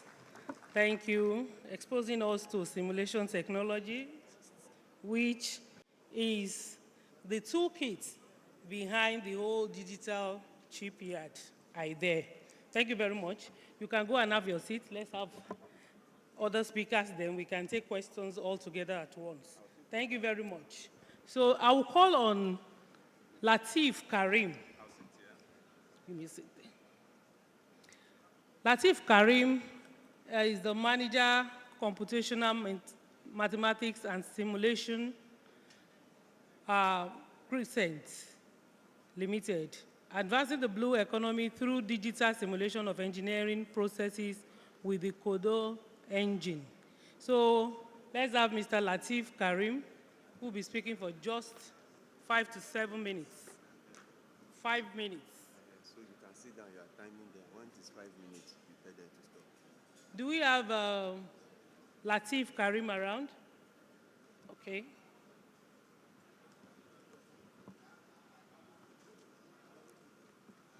Okay, can we go to the next speaker? Is he around? No. Okay, maybe, okay. While we wait for Latif Karim, we can invite Collins Ashilonu. Collins Ashilonu will be speaking on the impact of inland waterway jetties on oil and gas operations in the Nigerian Niger Delta, a sustainable approach. He is the head civil and structural engineering at Renaissance. You're welcome to. You're welcome to the mic. You have just 5 minutes, 7 minutes, please. All right. Good evening, distinguished engineers. I'll do as much as I can to make this really fast, or just talk about it. Okay. So the name is Collins. Not as spelled here is C-O-L-L-I-N-S. The O after the I is not there, please. So figure it out. All right. So quickly, what I want to talk about is the role of the impact of inland waterways, really, waterway jetties in the oil and gas operations, especially in the Niger Delta area. Significantly, a lot of focus has been on ports, largely. But a significant of our operations, critical again, is what the jetties in the inland waterways serve for us, right? And they do serve as essential logistical hubs, for maritime transport, for onshore and offshore oil and gas fields, especially in the Niger Delta.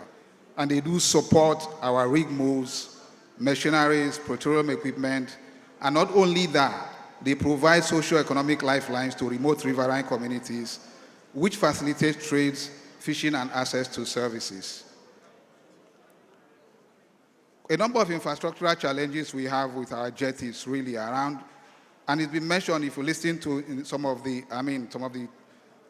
speakers mentioned that earlier on when we were having the panel session. The issue of severe infrastructural deficit, which is marked by aging and corroded jetties, silted waterways, high operational costs, and on top of that all, we have this fragmented regulatory oversight, with overlapping mandates from agencies, which makes it difficult to actually streamline the operations of using jetties for our inland waterways. And part of the things looked at again is how do we manage this sustainably, and how do we get corporate engagement to work on these spaces. The Nigerian context, really, we have approximately 3,000 kilometers of navigable inland waterways, spanning the Niger Benue, the River Niger and River Benue tributaries. And these waterways indeed serve as critical routes to enable movement of bulk goods and heavy equipment, which includes water transport. And what it significantly does is help to reduce reliance on our congested, poorly maintained road and rail networks.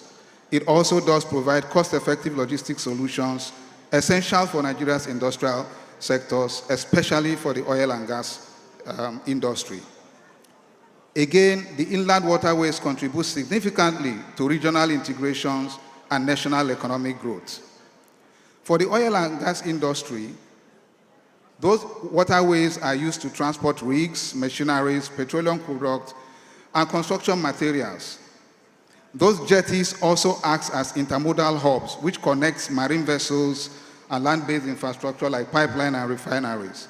They also support safe and efficient logistics for offshore field operations and workforce mobility. What is key to note here is that water transport is more energy efficient and environmentally friendly compared to roads and rail alternatives. The use of inland waterways, and albeit where the jetties serve as terminal points, really, also helps to alleviate road congestions and enhance the supply chain reliability for oil and gas logistics. Beyond industrial use, the inland waterways and jetties serve as lifeline for riverine communities. They facilitate access to markets, healthcare, support livelihoods, and this dual function really reinforces social inclusion and economic productivity in the Niger Delta region. Now, several benefits really why we need to really focus specifically on the inland waterways and make sure they are developed. First to note is that they are very efficient. Inland waterways consume only about 17% of the fuel used by roads and rails. Emission is reduced between 29 to 36%. They are very low cost. They are ideal for moving bulk items. They reduce congestion on the road. I mean, imagine the trailers loads. If you are going to transport petroleum products, you have about 10,000 trailers on the road. And we have a good inland waterway that can move those goods efficiently at nodal jetties that have been established.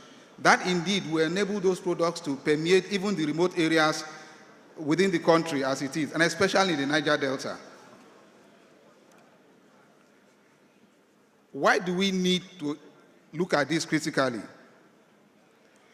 It is worthy to note here that the Nigerian inland waterways infrastructure faces critical challenges, which include dilapidated jetties, underinvestment, regulatory gaps, and security issues. Addressing these systematic deficiencies through a sustainable framework is essential to reduce cost, improve reliability, and support both oil and gas operations and local communities sustainably.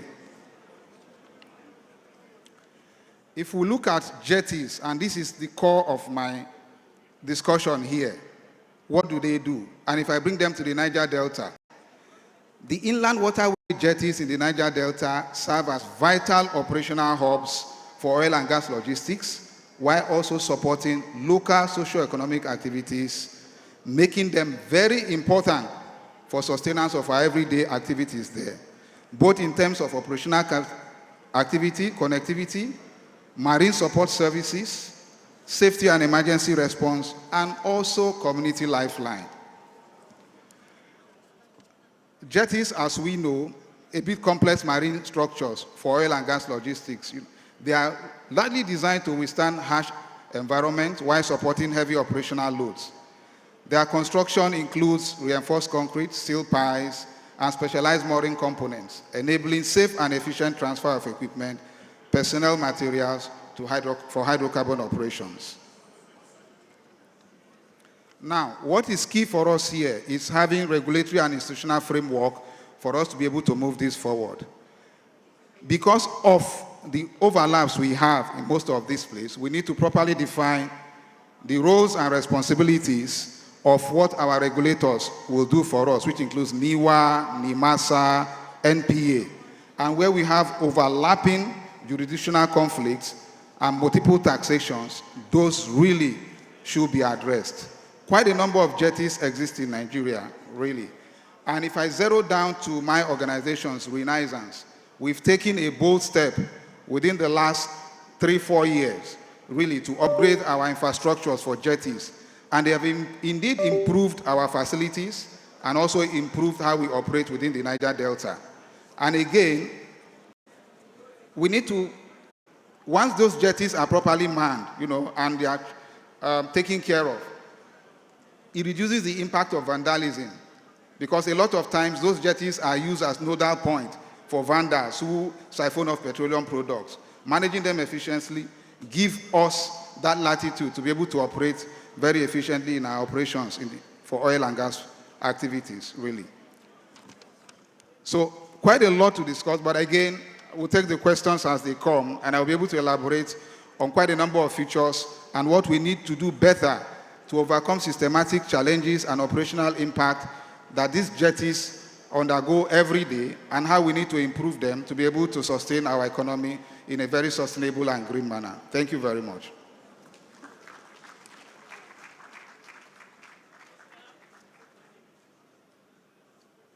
Thank you, Mr. Collins. Thank you, speaking on sustainability in shipbuilding. And we are now going to call on Latif Karim, if he's around. Latif Karim? No? Then we'll go to the next speaker, who will be speaking on leveraging on emerging ICT for smart maritime operations, a framework for process optimization in the blue economy. Co-authored by Oloyede A.A., Farouk N., Olawoyin L.A., and Oloyede M.O. Do we have any of these authors around? Next will be emerging technologies for business process optimization in the blue economy. Frank Imoyose.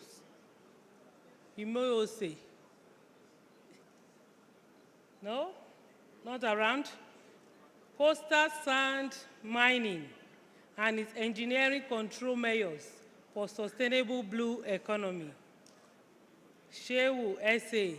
et al. Not? Okay. Coastal sand mining and the engineering control measures for sustainable blue economy. Thank you. We have just 5 minutes.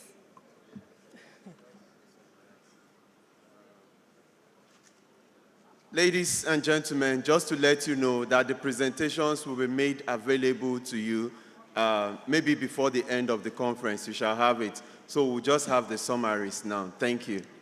The slides. And equally, it will be in the book of proceedings. Thank you. So help us. Slides. Okay.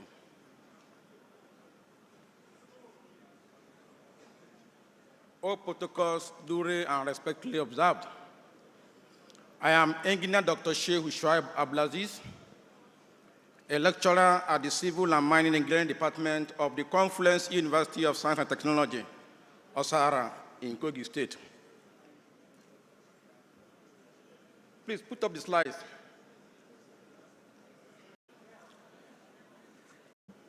The title of my presentation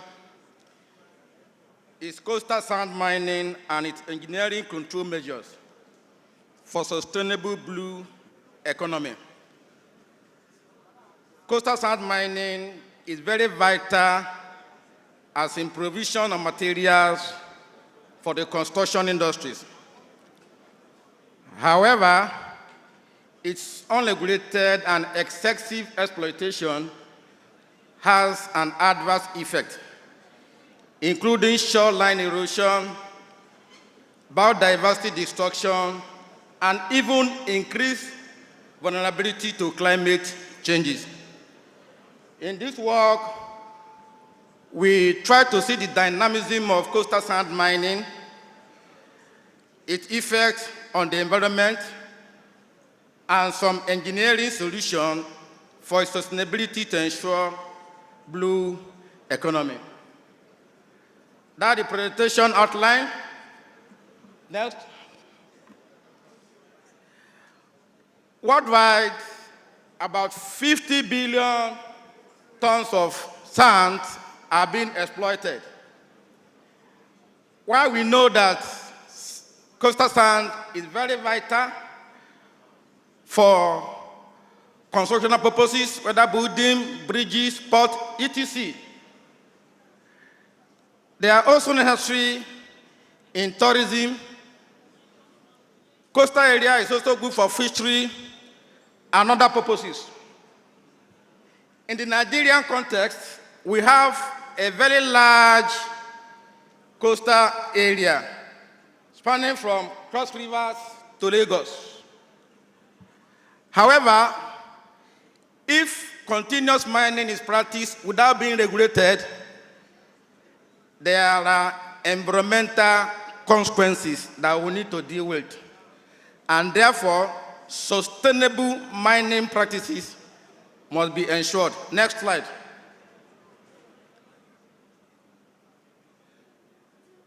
Next, please. Thank you. The work used a mixed methodology approach, visiting the main coastal areas, taking samples for analysis, asking questions and distribution of questionnaires, and samples were taken for compositional analysis from the coastal region. Next. The key locations of our coastal land are Lagos, Ogun, Ondo, and the Delta regions. The major coastal areas like the Lagos to Calabar exemplify a strategic coastal line that deserves attention. Of course, we know that the sands from the coastal region serve our construction purposes, provide employment opportunities for those that deal with them.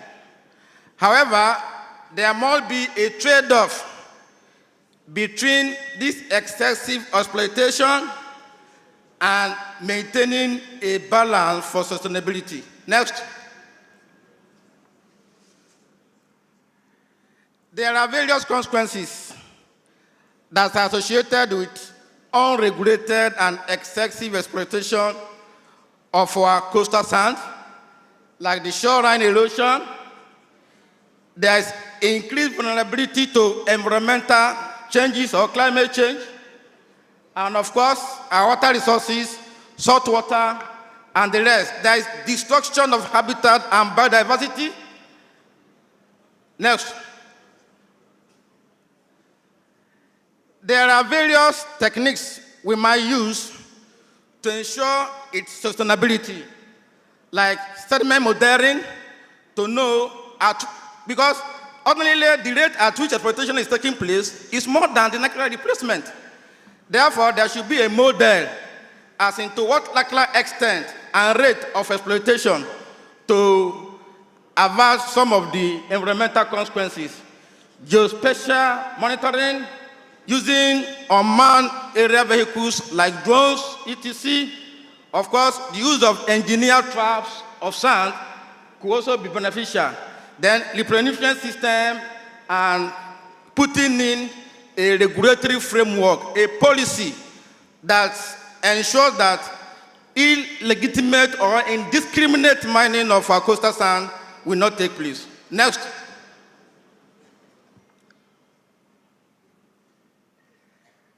Sediment modeling. No, next, please. Thank you. We observe that, yes, the coastal regions have been adversely affected, and it is impacting the communities negatively, and management of this excessive and unregulated coastal sand mining is key.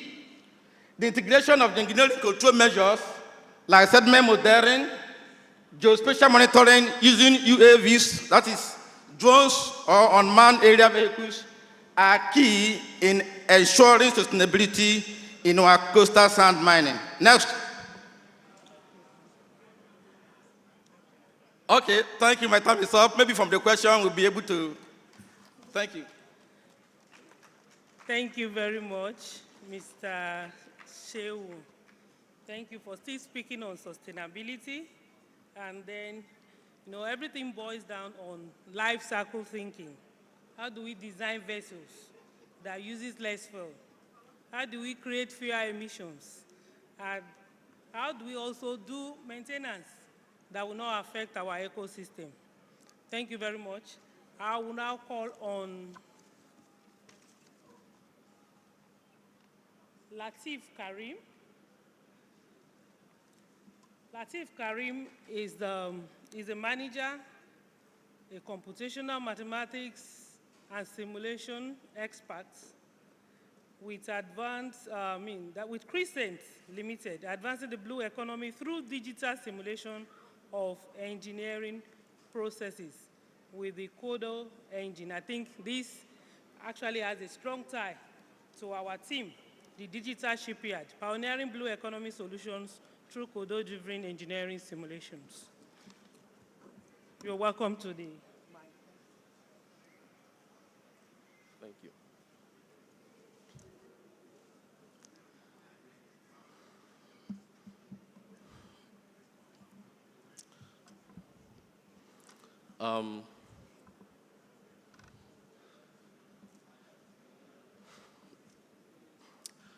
Please permit me to stand on the existing protocols. I'll be presenting my, I'll be talking on advancing the blue economy through digital simulation of engineering process with the Godot engine. Next slide, please, sir. First, I would like to reiterate that I feel extremely honored to discuss this issue that stands at the crossroad of my set of skills and the advancement of blue economy in Nigeria. By destiny and by geography, Nigeria is a maritime nation. We have 850 kilometers of coastal line, thousands of kilometers of inland waterways. We have offshore assets in oil and gas. We have naval assets, and also a lot of our trade rely on the maritime industry. And again, recently, we just got back into the IMO Category C. That is after 14 years of our absence, all right.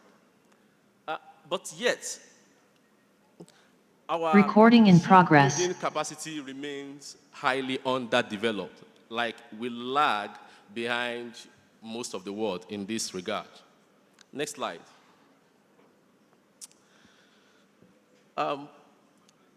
Maritime technology has moved. There is a big shift that has happened.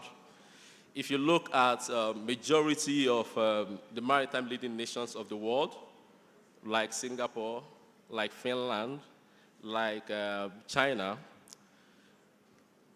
they digitized the maritime industry first, because before they now became the global leader in this area.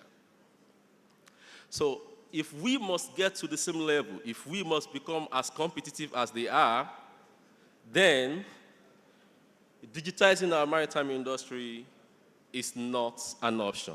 It is a necessity. Next slide, please. So here, I'll be talking about a digital shipyard. So we can ask ourselves, what is a digital shipyard? It is not a shipyard with some computers here and there. No, actually. So a digital shipyard is actually a numerical living cousin of the actual shipyard. Yes. There must be a back and forth communication between the digital version and the physical version, so that if there is any problem with the physical version, then you can see that directly from the digital version. Previous slide, please. I've not gotten here. Go back, please. Yeah, exactly. So what are the things that the digital shipyard will enable you to do? Let's say, for instance, you're trying to design a ship. You design the hull, and this somehow would determine the stability of the ship. You want to know what is the strength of its restoring force when it is in high waves. So how do you test that? You run the simulation in a virtual wave tank. This is just like the wind tunnel that we use in aerospace engineering to test the behavior of planes. So we do the same thing with ships, but we do it in the digital wave tank. So these are the things that you should be able to do with a digital shipyard. Next slide, please. Now, you are designing your shipyard. I mean, I visited the shipyard in Victoria Island, and I see that we have a lot of exceptional engineers and technicians. They are extremely good at what they do.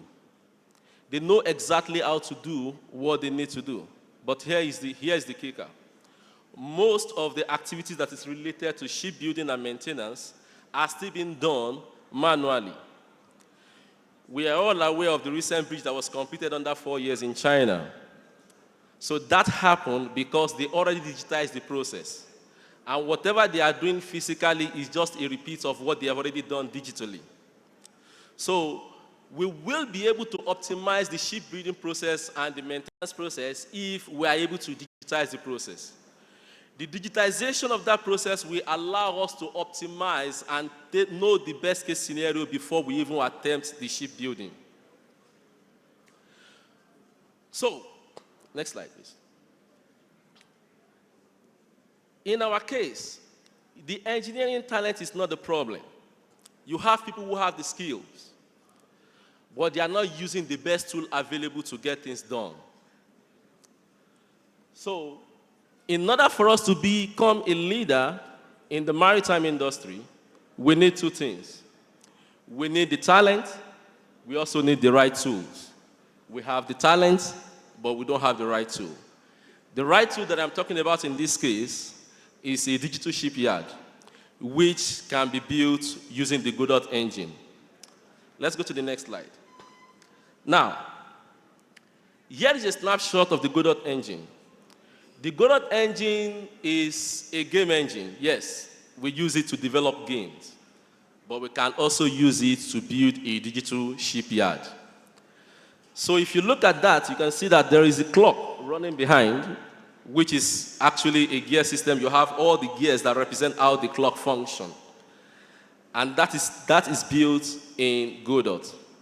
Let us say that you have a physical clock and somehow there is an IoT system that is connected to a sensor that is linked to those gears.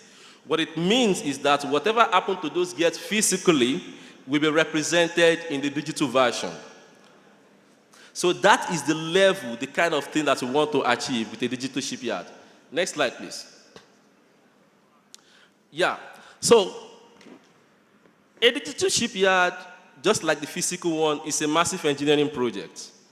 So there's a lot of scientific computation that is involved. Yes, so the kind of computation that you need to do does not come with the Godot engine. So what happened? It turns out that the Godot engine has a native ability to integrate with C#. C# is a programming language that a lot of programmers use to develop their software, right? Now, but we are talking about an engineering application here. Sometimes you have to solve a set of differential equations. You might need to take the Laplace transform of some equations and then do inversion. All these things cannot be done directly in C#. So, but the fact that you can connect it with C# is a plus. So what is the next step? The next step is to have a strong computational engine that can run behind it. And that is where the SEPA solver comes into play. Next slide, please. Now, the SEPA solver is a Nigerian numerical engine that we developed at Sapphire Crescent. When we developed it, what led to that development was that we're building engineering software, and then we have two choices. There is no way you can build engineering software without a strong mathematics library.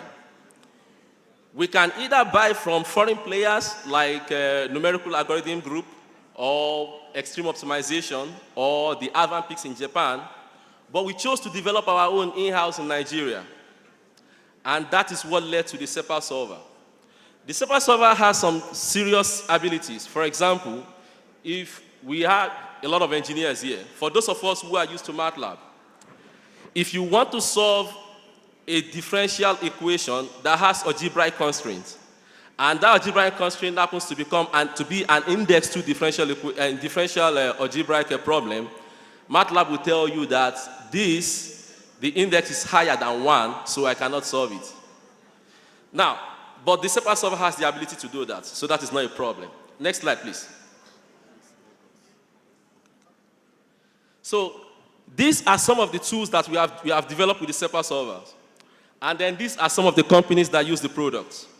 Next slide, please. So here, I display some of simple problems or simple projects that we solved using the SEPA solver. In the middle up there is an astrophysical problem. You have the 7 sister of the Pleiades system. This is a problem of 7 stars attracting each other, and then the force of attraction is responsible for their motion. So that is the kind of problem that's extremely difficult that Isaac Newton could not solve when he was alive. It's not because he's not smart, he's extremely smart. The difference is that he does not have access to this tool that we have today. And that is the solution from the SEPA solver. You can see the way the stars are moving. What you have on the left, on the right here, is a chaotic system. This is double compound pendulum. And if you look at them, all of them start with almost the same initial condition, just a little different. But if you look at them down the line, the behavior is widely different. You cannot even say they start from almost identical initial condition. That is a chaotic system. Then the next one there is your 6-linked bar system. It is one of the things that you deal with in robotics. Next slide, please. All right, so this is another thing that we developed with the Godot engine. You can see the internal combustion system. In fact, this morning I just added the rolling ship with, solving the differential equation that describe how ship rolls. So, and that is the Godot engine. So you can see the combination of SEPA solver, C#, and Godot. These are the things that we can use to build the simulator that we can use to test our ships even before we build them. Next slide, please. All right, so these are the use cases for Nigeria's blue economy. So you have naval fleet readiness via the digital twin, all right? So the shipyard then will be able to perform maintenance faster. So then you have your oil and gas asset optimization offshore. And then you can also do your situational simulation for the defense of our naval assets. Next slide, please. Okay, so this become it's that now. Then the national imperative. These are the things that we are supposed to do. We need to build a digital shipyard, adopt Godot, learn to use SEPA solver, and then we need to train our engineers how to use this computational tool. And right there is the book that I co-author on science and engineering using a Godot simulation engine. Next slide, please. Okay. So, and then this is the future that we can build. You can see the engineer backed by SEPA solver and Godot, and it's dealing with exactly a replica of what he is building physically in the simulation environment. Thank you very much. Thank you very much, Mr. Lateef Karim. Come and have your seat. Yeah.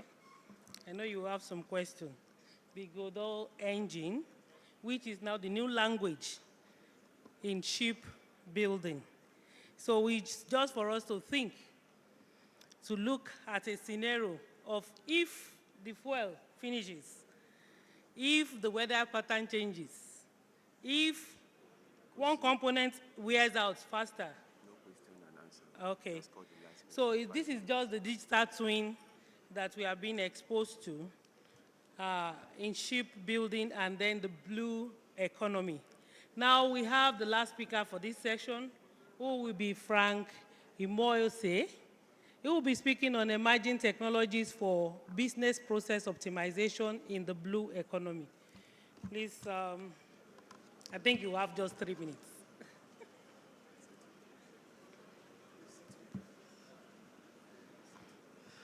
Okay. Good evening, my fellow engineers. My name is Frank Imoyose. I'm standing on existing protocol. I'm making a presentation on behalf of my mentor, Professor Makoyo Madi. So I'm going to make a presentation on the overview of the blue economy and challenges. So please display this slide. Okay. All right. So I'm just giving like less than 5 minutes to present this. So I'll be very fast about it. So the overview of the blue economy and challenges in the blue economy for business process optimization in Nigeria as a case study. For Nigeria as of today, based on an EMISA, we're made to understand that Nigeria has the potential to actualize over $296 billion annually from the blue economy. But there are challenges surrounding this feat. And these challenges are not far from, first, not embracing proper technology to harness our blue economy. And here, based on EMESA and the World Bank data, we're able to understand that Lagos is a maritime hub to actually achieve this feat by making Nigeria a prosperous nation when it comes to blue economy. But there are challenges surrounding it, as I earlier said. What are the challenges? The key challenges are maritime pollution, which we have our plastic waste, we have our oil spill, we have even our non-biodegradable substances that are actually making the blue sea not working here in Nigeria. Another key challenge is the climate risk or climate change. So we can see that over time, the climate has actually changed and it's actually affecting or impacting on our blue economy negatively. Then again, our poor port infrastructures. So this speaks to the port, this speaks to the blue economy governance. That is whereby the nation is not actually taking the blue economy maybe probably as serious as it's supposed to have been to actually achieve our blue economic wealth. So it's also a major challenge at the moment. So the government, the stakeholders around the blue economy should also do something more importantly to actually achieve our economic wealth. What are the need for technology? Because we are speaking to technology that actually revive our blue economy. And this, the technologies are AI, IoT, the blockchain, digital twin, and the cloud computing. Cloud computing. Now, what are based on the slide, just displayed now, from the slide, we're going to understand that the AI can be used to monitor, to do predictive monitoring, ocean forecasting, aquaculture monitoring, improves decision making when it comes to our blue economy. Then again, for the IoT, we're going to understand that it can also be used for smart ports, vessel tracking, ocean monitoring, enhanced transparency, and logistics efficiency. Then the blockchain can also be used for traceable seafood supply, secure digital contracts, and also reduce frauds in the blue economy. Then the CPS, which is the cyber physical systems, can also be used for port automation, autonomous of vessels, and integrate safety and surveillance. Then the big data, basically, can also be used to reduce pollution in the ecosystem. Again, the blue economy, these challenges has impact in our business as a whole. The major impact, the use of the technology has a major impact in blue economy business. And one of the major impacts is the optimization of the workflow, cost reduction, and reduction of even waste in the blue economy. This can also be used to actually sustain our blue economy wealth. Then again, there are some forecasts, or let me use the word, the future of the blue economy. What are the future of the blue economy? As of today, globally, we have about $1.5 trillion from the blue economy, but there's a forecast that in 2030, it might increase to $3 trillion, and in 2035, it might increase to $4.8 trillion globally. So this means that the blue economy is the way to go as of today. For the world to actually have their own wealth, then we must embrace the blue economy, or we must harness the blue economies and its wealth. Then the market overlook, because of the time, market overlook, we're looking at the seaport giving to us about 2.9 trillion naira annually, the market, the marine renewables energy giving to us about $2.4 trillion annually, the ocean robotics giving to us $1.6 trillion annually, and the blue finance platform giving to us over $1 trillion annually. Then in conclusion, that we have to emerging technologies, which is the AI, the IoT, blockchain, the CPS, cloud computing, are transforming Nigerian blue economy, enhancing operational efficiency and transparency, improving maritime sustainability and monitoring, enabling data-driven decision-making, and supporting national economic diversification. So on this, I can stop here. Thank you so much for listening. Thank you.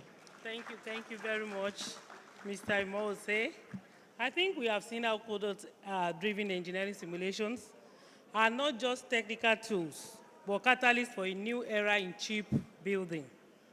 An era where digital chipyard becomes the engine of sustainability, efficiency, and innovations. These solutions are central to advancing the blue economy, ensuring the maritime industry thrive while protecting the ecosystem we depend on. I want to thank all the speakers for their thought-provoking presentations, and also the audience for your time listening to them. I want to also inform again that the presentations will be on our website as proceedings of IBADAN 2025. And you can also engage the speakers on our website as well at info@nsc.org.ng. Thank you once again. You can connect with the speaker as well as we go along in this conference. Thank you very much. Ladies and gentlemen, thank you all. May I now invite the President of the Nigerian Society of Engineers to please come up, make a presentation to our presenters and the moderator. A round of applause for Madam President. Let's put our hands together for her. Thank you.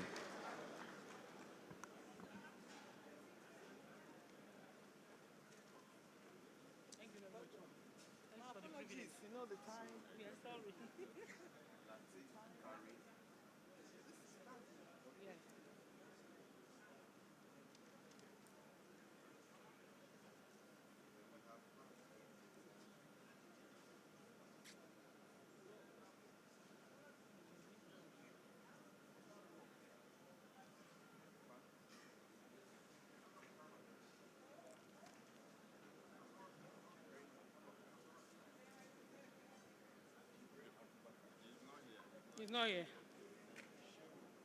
Shehu. Hello, Madam Buki. The rest, they are not here.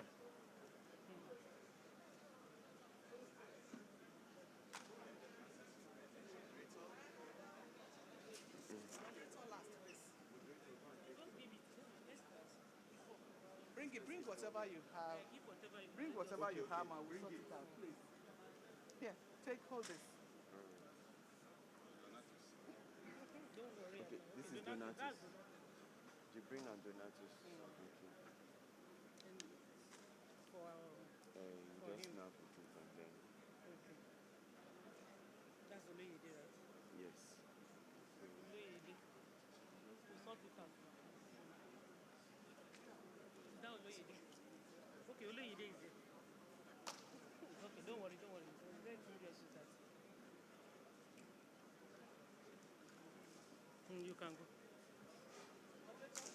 Thank you, ma.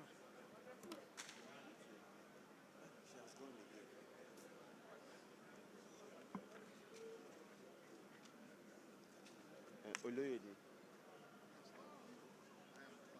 Okay. They will sort it. All right, we can now have a group photograph together. Group photograph together. So, ladies and gentlemen, please send your questions to info@nsc.org.ng, and the papers will be made available via our online medium. Thank you very much. Please put your hands together for our presenters. Put your hands together for the moderator. Let us appreciate them. Thank you very much for your time. Thank you for your knowledge shared with us. We duly appreciate. Thank you very much. Thank you. Thank you.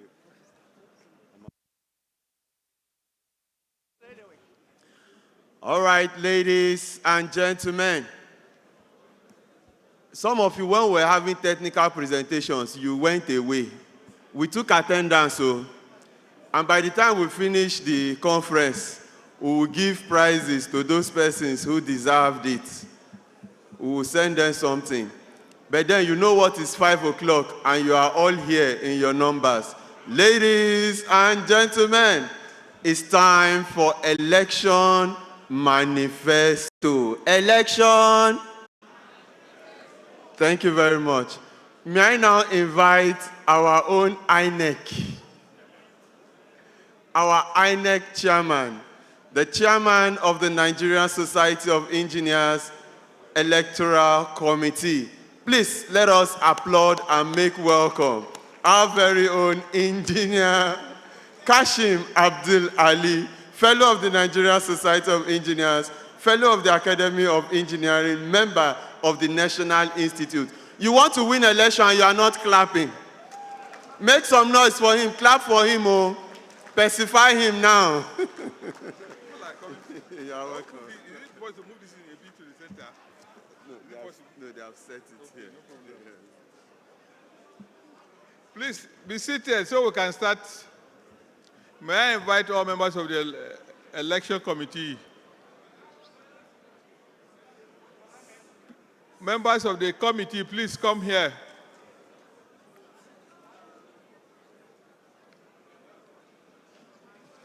Members of the election committee, please join me up here.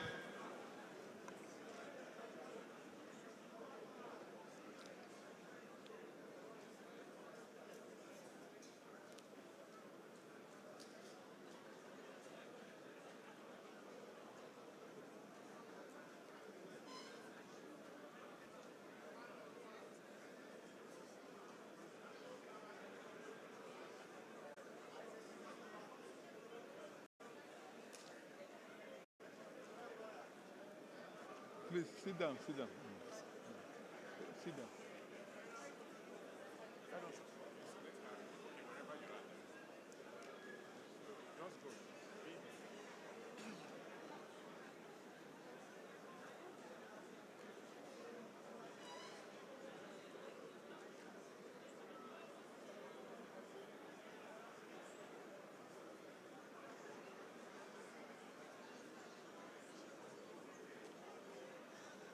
No, I think.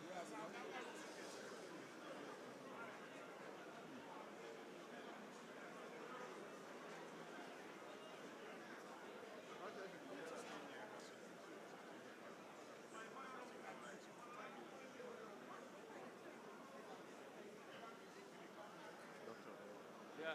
No.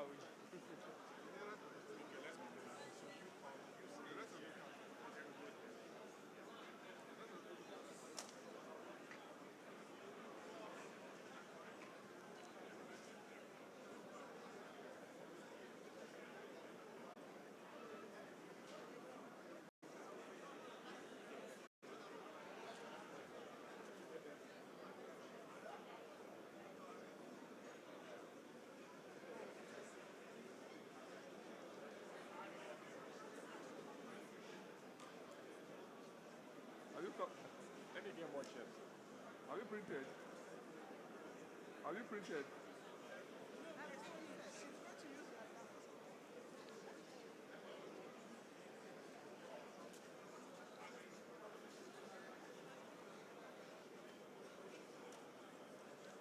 Well, we are short of time, so we'll start right away.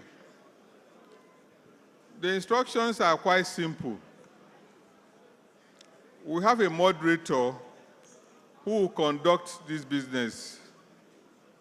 She's Engineer Aisha Aliu Saad. Please, the moderator. Now, every question is time-bound.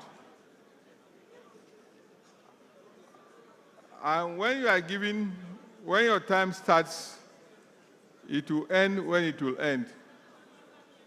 You'll be asked to stop. Please obey. Because if you have read the guideline, obedience of that also is important because it can be an infringement. And there's still enough time between now and the election for anybody to be disqualified. An infringement here can lead to disqualification. So if you say start, you start. When they say stop, you stop. When the gavel comes down, you must stop. Even if it's in the middle of a sentence, you must stop. That is the only way you can manage the time effectively.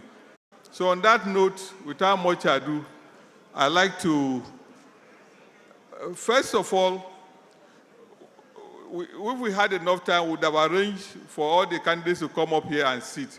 But we don't have that time. So you stay wherever you are, and you'll be called up to do your business, and you can go back. It's a simple thing, just to tell us what you want to do for us. I wish you all luck. Thank you very much.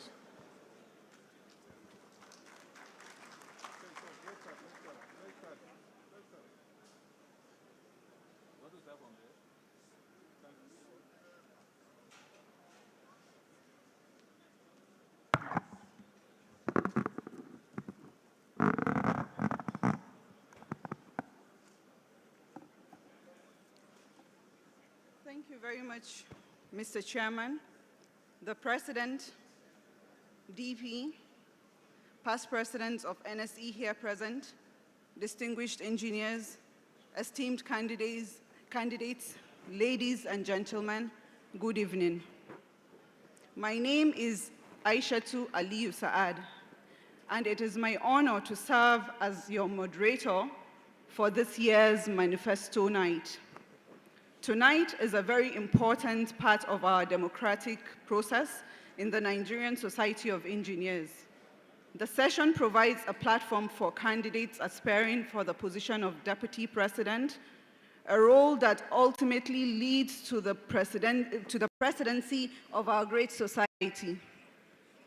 Vice President, and other executive committee positions to present their vision and direction for our great society. As members and stakeholders, your active engagement is essential. I encourage everyone to listen carefully, reflect critically, and follow the presentations with objectivity. Your discipline and attentiveness adds credibility to this entire process. Before we proceed, please allow me to clearly state the guidelines for this session. There will be no clapping, cheering, or gestures of support for any candidate.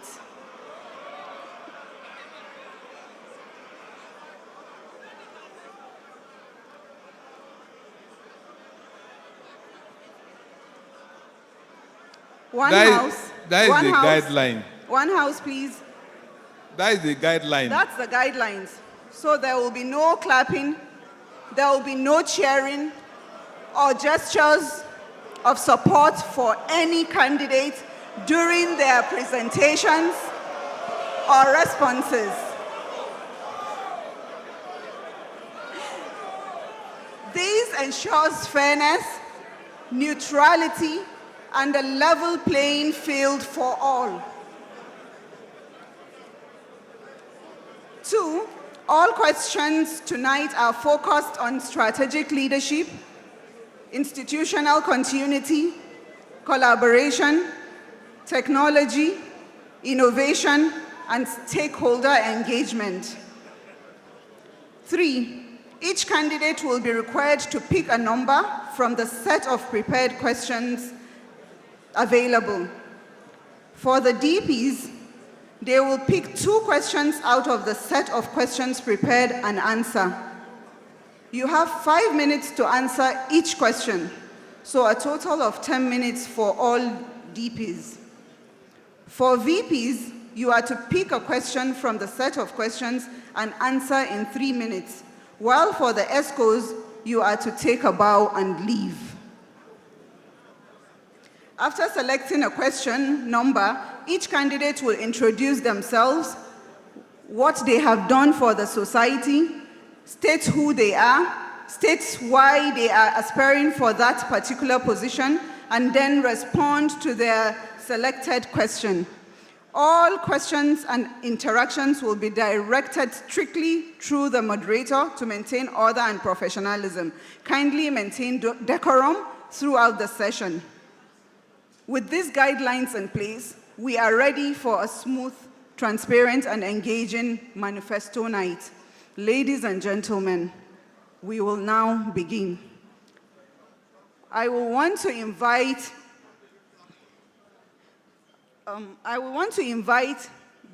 the ESCO members, excuse me. I want to invite the ESCO members by name to come out and take a bow and go back to their respective seats. Engineer Dauda Musa, FNSE, please take a bow and leave.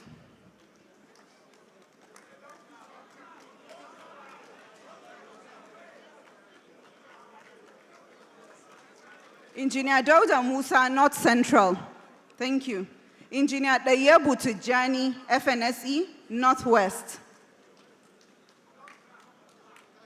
Engineer Usman Abdu Abubakar, Northeast. Engineer Clara Chizoba Anyanwu Amadi, MNSE, Southeast. Engineer NSE Inkem Nasom Silas Ezimadu Ezioku, FNSE, Southeast. Engineer Vitus Sunday Ibe, Southeast. Engineer Nze Matthew Chuks Madu, FNSE. Engineer Dr. Ojegba Evuko Wiroro, South-South. Engineer Benjamin Uchebike Ozobeme, FNSE, South-South. Engineer Ayotunde Olu Kayode Ogunnoiki, FNSE, Southwest. Engineer Dr. Ezekiel Kayode Afuye, Southwest. Sorry. Please, the statutory audit committee. I don't have their names. Where are their names? Okay, please, just give me.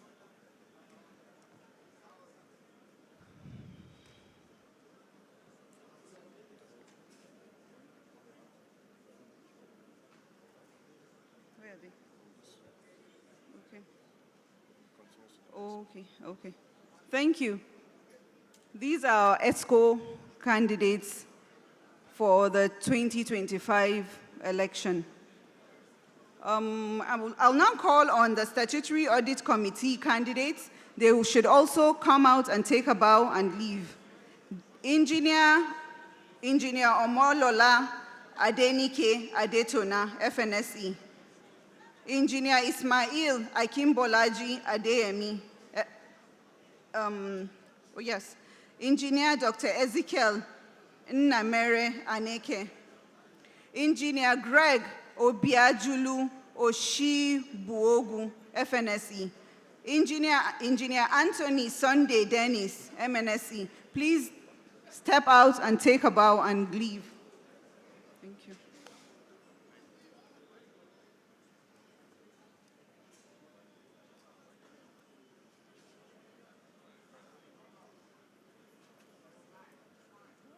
Where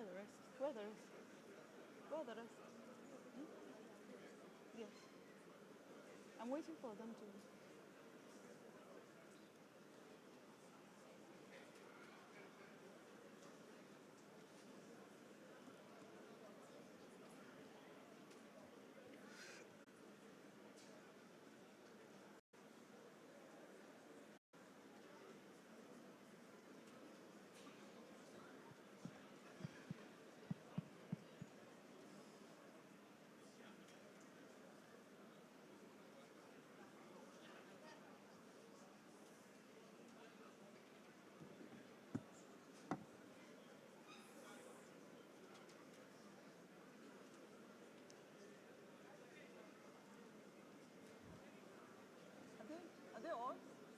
Okay, we are now going to start with the VPs for the candidates for the 2025 election, the VPs. I'll call you by name.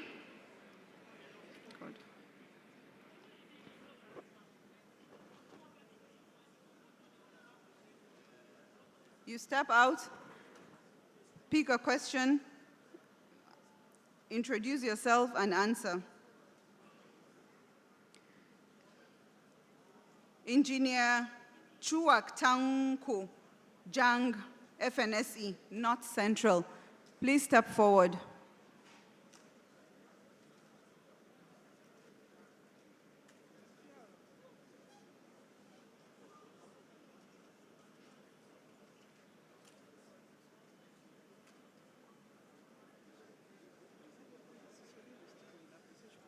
Okay.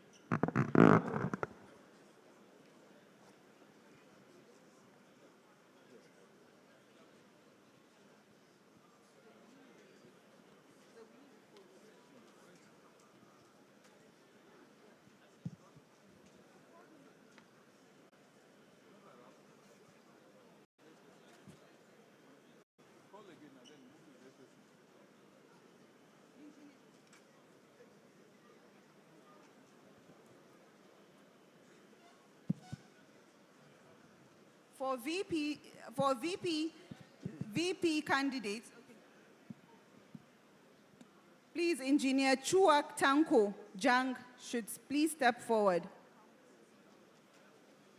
So we're moving to the next. Engineer Ahmed Mustafa, FNSE, North Central. Please come forward.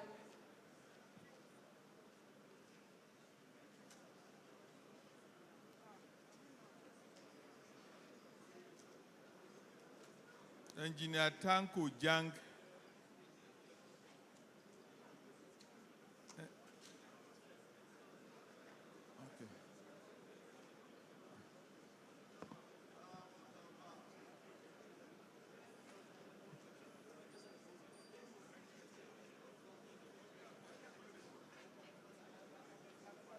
Thank you. Before you start, you have a set of questions 1 to 30. You pick a number, then you introduce yourself, tell us who you are, and then answer the question. I want to pick number 2. Number? Number 2. Number? I can't hear. I want to pick number 2. Number 2. Number 2. Okay. Number 2. Okay. Number 2. Give an example of a success technical project you led, and what lessons can be applied if you are elected as the Vice President of the Great Society? The question again? Give an example of a successful technical project you led, and what lessons can be applied if you are elected as the Vice President of the Great Society? Okay. Thank you The very stage much. is yours. Your time starts now. Yeah, thank you very much. I am by name Engineer Ahmed Mustafa, a one-time branch chairman of Ilorin branch, 2026-2027, a 6-time National ESCO member, a member of Board of Fellows in the past, and as the branch chairman, I facilitated a branch engineering center that was commissioned during my tenure. To that, I had a branch engineering close, an asphalt close, facilitated by me and built and commissioned during my tenure. I have a fence of about almost 5-acre plot owned by the branch, fenced during my tenure. As a branch chairman, I was able to mentor several mentees who are today holding versatile positions all over the country. I'm an enviable member of the society, and I've, at least to the large extent, paid my due to the Society of Engineers. During the period of my service as an ESCO member, National ESCO member, I had opportunity to work in the membership board, professional board, and finance and general purpose board, during which time I worked collectively and with my VP, my vice presidents at that time as an ESCO member, to ensure we put in place a lot of things at the center. One was during the period of Engineer Bulama, late, when he was vice president, finance and general purpose board.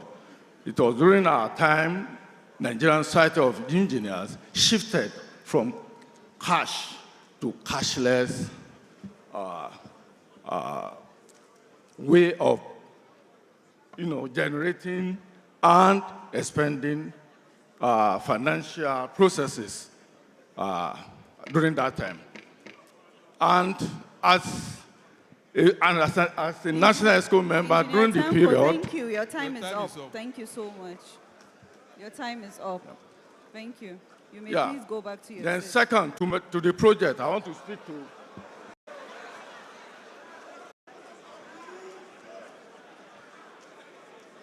Your time is up. Thank you. Take a bow and leave.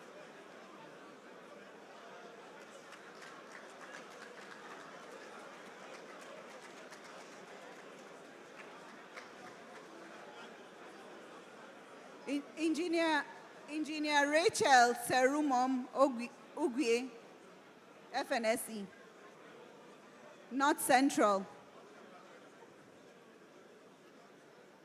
Engineer Rachel Sarumum. Okay.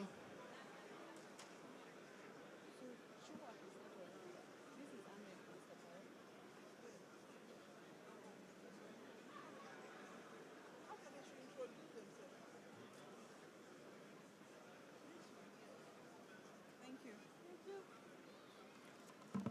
So please, Matt, pick a question. Question 1. What is your vision for fostering innovation and research within the engineering profession? Good evening, Madam President, members of NSC.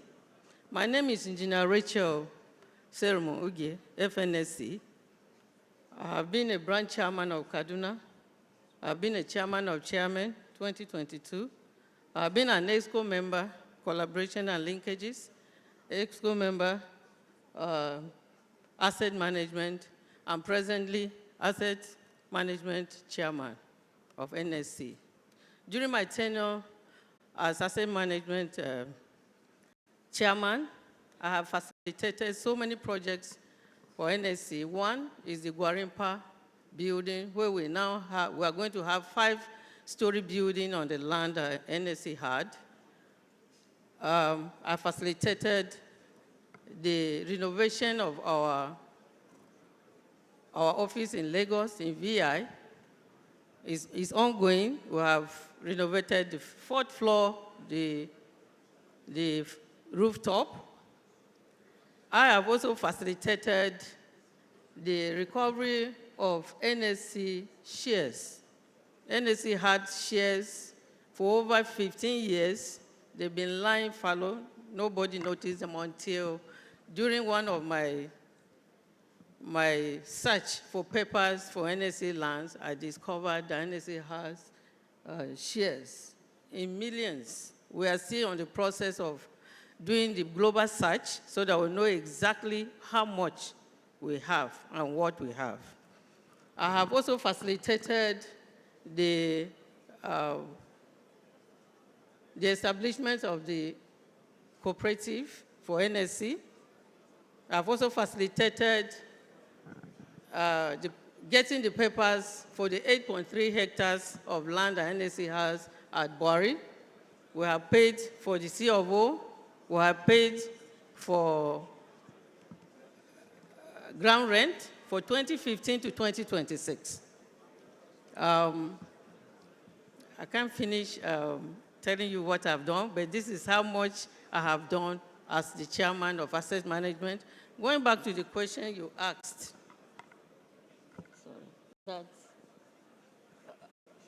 I've forgotten. Okay. I should tell you how we can improve. What is your vision for fostering innovation and research within the engineering profession? Okay. My vision for fostering research and innovation, I'm a lecturer in the first place, so I know what research means, and I will bring the word of that experience for 25 years into the Nigerian Society of Engineers. Thank you, ma'am. Thank you. Your time is up.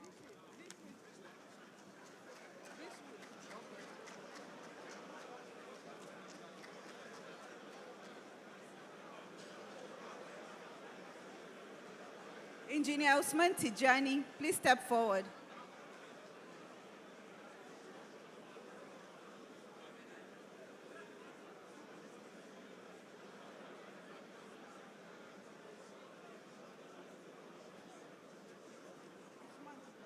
Yeah.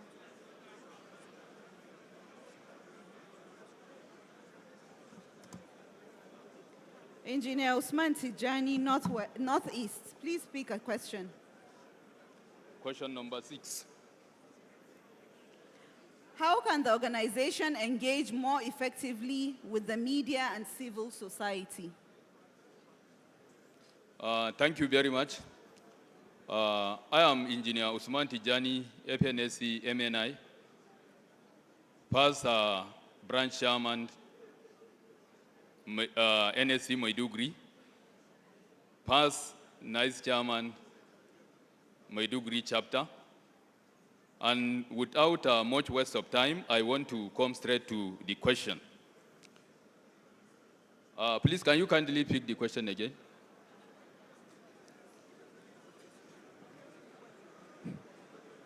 How can the organization engage more effectively with the media and civil society? Okay, the way an organization will engage more effectively with media, I think when it comes to media, I think it has to do with the imaging of an organization. So for us to engage effectively with an organization, we need to have a DEX officer, we need to have a public relations officer, which will project the image of that particular organization.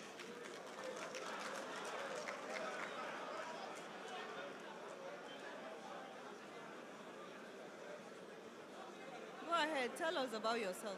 I think I've answered the question.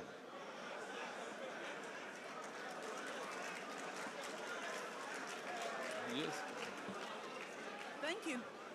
Thank you. Take a bow and go.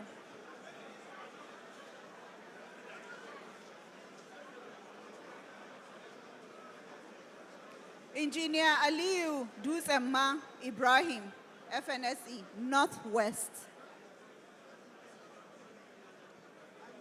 Dusemma, Northwest.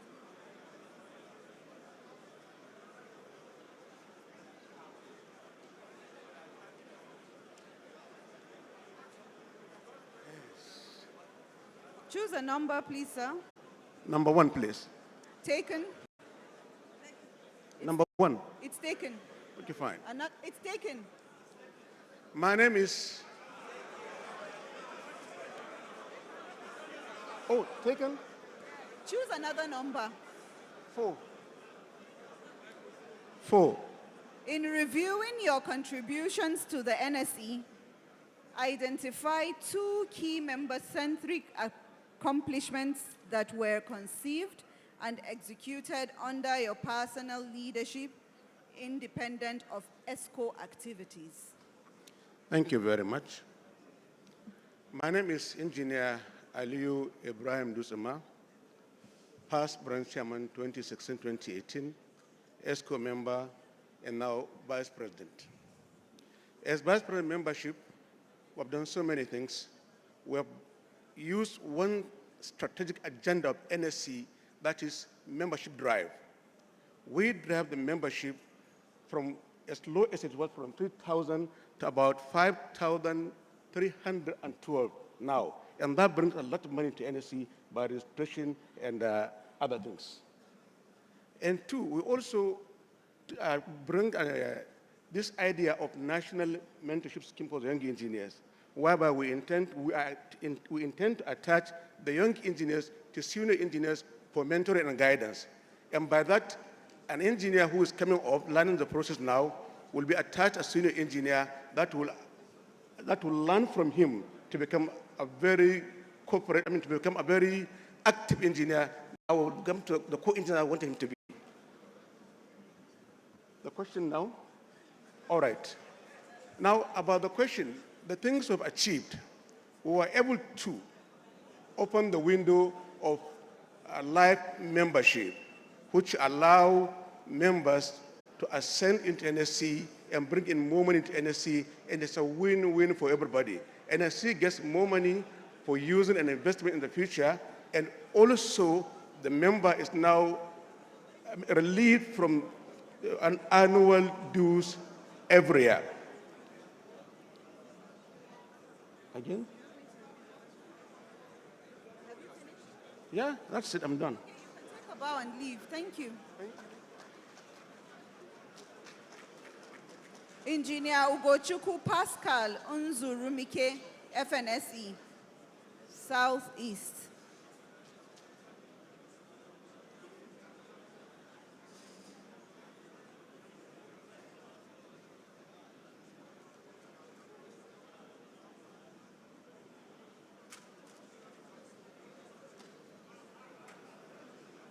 Welcome. Please pick a number. Give me number 10. How do you intend to measure the success and impact of professional development activities? Thank you very much. My name is Engineer Ugochukwu Nzurumike. Many of you know me as UPN. I was a branch chairman in Warri. I was a chapter chairman in Warri. I was a branch creator in Warri. Ueli and Saple were branches that started by me. I was a former national chairman of Nigerian Institution of Mechanical Engineers. I am a mentor. When I say I'm a mentor, what I mean is, if Mr. President is to give me the go-ahead, I can create a board of fellows where my signature has produced well over 100 fellows in this institution. The younger ones, I have produced so many of them that I can count branches that my mentees are the branch chairman today. My sister here told us that the property we have in Gwarimpa, we are building a 5-story building on it. Praise the Lord. Gentlemen, I am the one who got us the allocation letter. Gentlemen, I am the one, as national chairman, who got us the C of O for the same property. Mr. President, I am the one who bought us the land. In Warri branch, I bought us a 3-acre land, in which, as a branch chairman, I gave every division that we had in Warri, had a chapter in Warri branch, a 50 by 50 measure of property there, with letters signed, which is existing in their national offices, as we say. If I continue, I will not have time to answer my question. As for my question, you see, I am somebody, when it comes to talking, I am a quiet man. When it comes to noise making, of course, you won't see me. You will see me in action. When it's tough, call me. Forget the sound of my voice. For me, we measure success in everything based on the outcome. The end will always justify the means, always. If we are now going to measure the success of NSC in this conference, relax. Thank you, sir. Please take a bow and leave.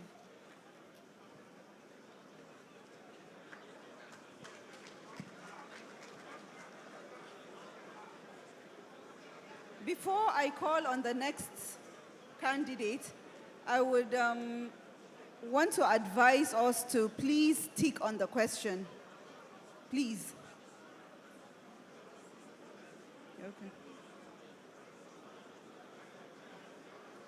Okay. I'm calling on Engineer Benjamin Osita Oko, FNSE, Southeast.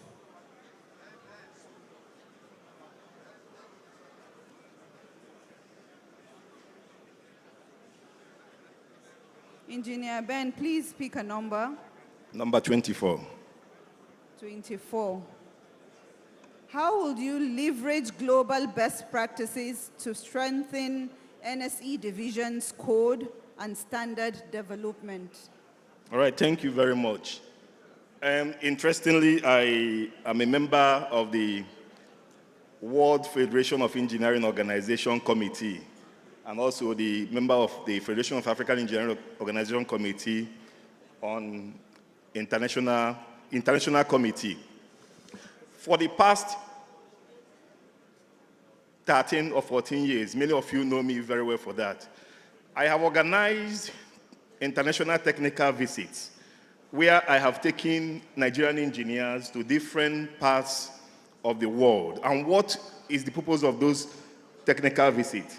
Simply to understudy the driving successes behind the achievements they have made in those countries, and to bring them back to Nigeria to see how we can leverage on that to improve the Nigerian engineering practice.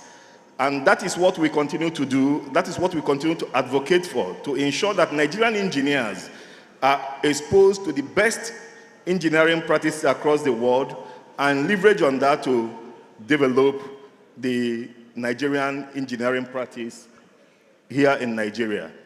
And in addition to that, I have also, in the course of my practice, in fact, just recently, I was appointed as the Commissioner for Works in Enugu State. One of the things I did was to confront His Excellency, the Governor of Enugu State, because we are building a new Enugu City. And I told him, Your Excellency, we cannot build a new mega city without building international global engineers. That our engineers, if you are building a world-class city, we must also build world-class engineers. How do we build world-class engineers? We must build them by taking them beyond the shores of this country so that they can also go and understudy the driving forces behind the successful cities in the world, come back to Enugu State, and also apply that in the actualization of that vision. That is one of the things we are currently doing in Enugu State. And I believe that if I am elected as Vice President of the Nigerian Society of Engineers, in line with the fundamental objective of the Nigerian Society of Engineers, which simply says to promote the advancement of engineering practice and research in all its ramifications, I will support the President who has the mandate to ensure that engineering practitioners in Nigeria are given the best exposure they need to acquire both local and international experiences towards the development of Nigeria and Nigerian engineers. Thank you. Thank you, sir. Please take a bow. Please, excuse me. Are you done? Take a bow and leave.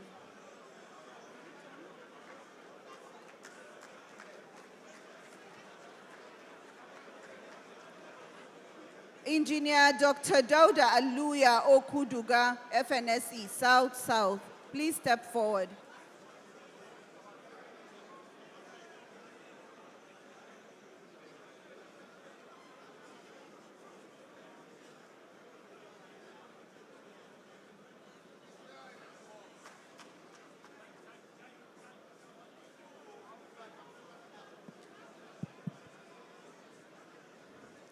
Silence, please. Silence.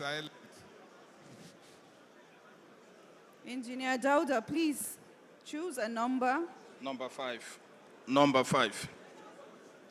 Some branches are dormant. If elected, how will you assist the branches in your region to be active members of NSE?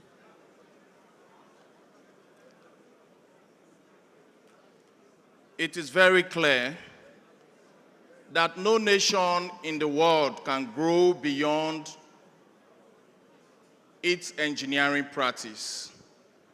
And so for us in Nigerian Society of Engineers, we must continue to upskill, train our members, and provide platforms where our engineers, our Nigerian engineers, can practice anywhere in the world without any hindrance. My name has not changed. It remains the same. Okodwa Dauda Aluya. Or you can say, Aluya Dauda Okodwa. Provided that Dauda is at the middle, I'll respond to you. Of course, we have our branches that are active and some are not active. And so, for those that are active, we'll continue to train their ESCO members and encourage them to continue to be active. And those of them that are not active would identify those branches and try to find out the reasons why they are not active. Is it financial matters? Is it leadership issues?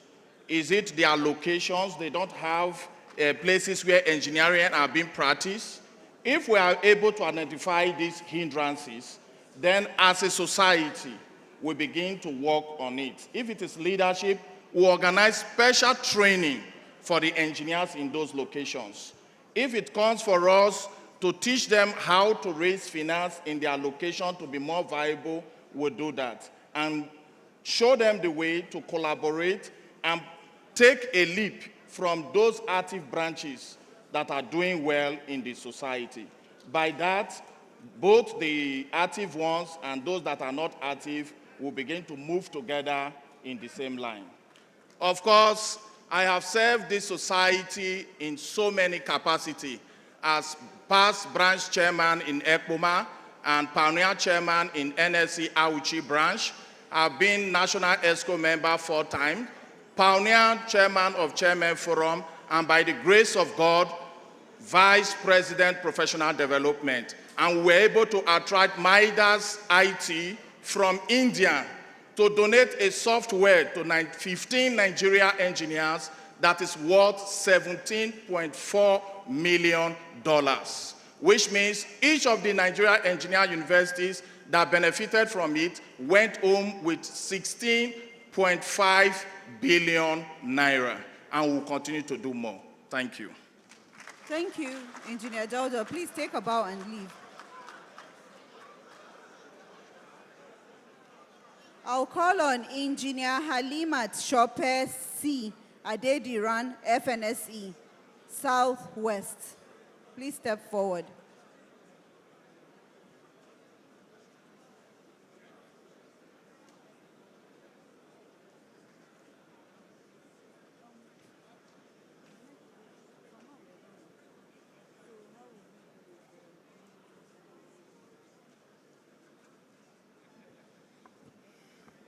Engineer Halimat, please pick a number. Number 10. It's taken, please. 15. 15. Propose strategies to safeguard engineering professionalism from unqualified practitioners. Thank you. Thank you, moderator. My name remains Engineer Dr. Halima Shokwe Christina Adedino, FNSC, F9 Meki, F9 Puki. You all have my dossier, but however, I just mentioned a few. I have served as chairman of the Nigerian Society of Engineers 2020 to 2022. Before then, I was a 4-time National ESCO member, served under 3 presidents of the Nigerian Society of Engineers. I served and chaired several committees of NSC. I represented us at several fora, submitted memoranda for us at the National Assembly. We submitted memoranda for, to put an end to gas flaring in Nigeria, as well as memoranda for the reenactment of the railway bill in Nigeria. While serving as the chairman of NSC Buhari branch, we brought so much visibility to NSC, and we get government of the day at various levels. At each of our functions, we have the serving ministers coming to deliver their papers because they saw that it is pertinent that they partner with the Nigerian Society of Engineers. And then you all know that there's no nation of the world that achieves any meaningful advancement without engaging her indigenous engineers. They saw this as a tool and they rode on it. We have very, very robust collaborations with the government of the day while serving as chairman of NSC Buhari branch. And of course, we had so much visibility and we impacted the community. The community where we're located, where we are still located, happens to be the most densiest of the local government in Abuja, the Buhari Area Council. We sang solar power boreholes for the densely community right there. And of course, we built classrooms fully furnished for one of the LEA primary schools. And we all know that education, for anyone to read engineering, I mean, you must have it right from the basic and elementary education. So we made our footprints by ensuring that we have quality classroom, very good classroom, and then ensure that the students, the people are learning under very conducive atmosphere. And I want to thank you most sincerely for giving the opportunity to be able to represent you as Vice President. This year, I served as the Chairman of the Board for Engineering, Innovation, and Technology Management.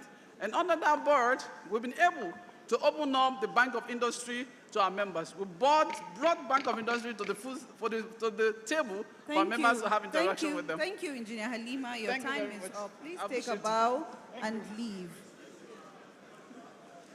Thank you.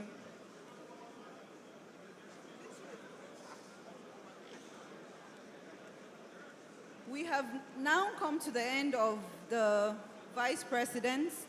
We would move on to the Deputy Presidents. But before we do that, please, our guidelines still remains.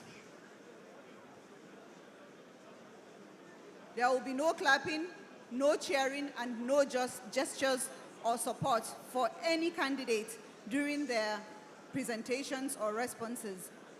Please, thank you. I will now move forward to call on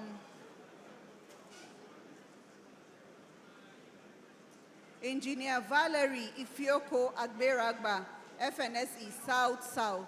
Please step forward.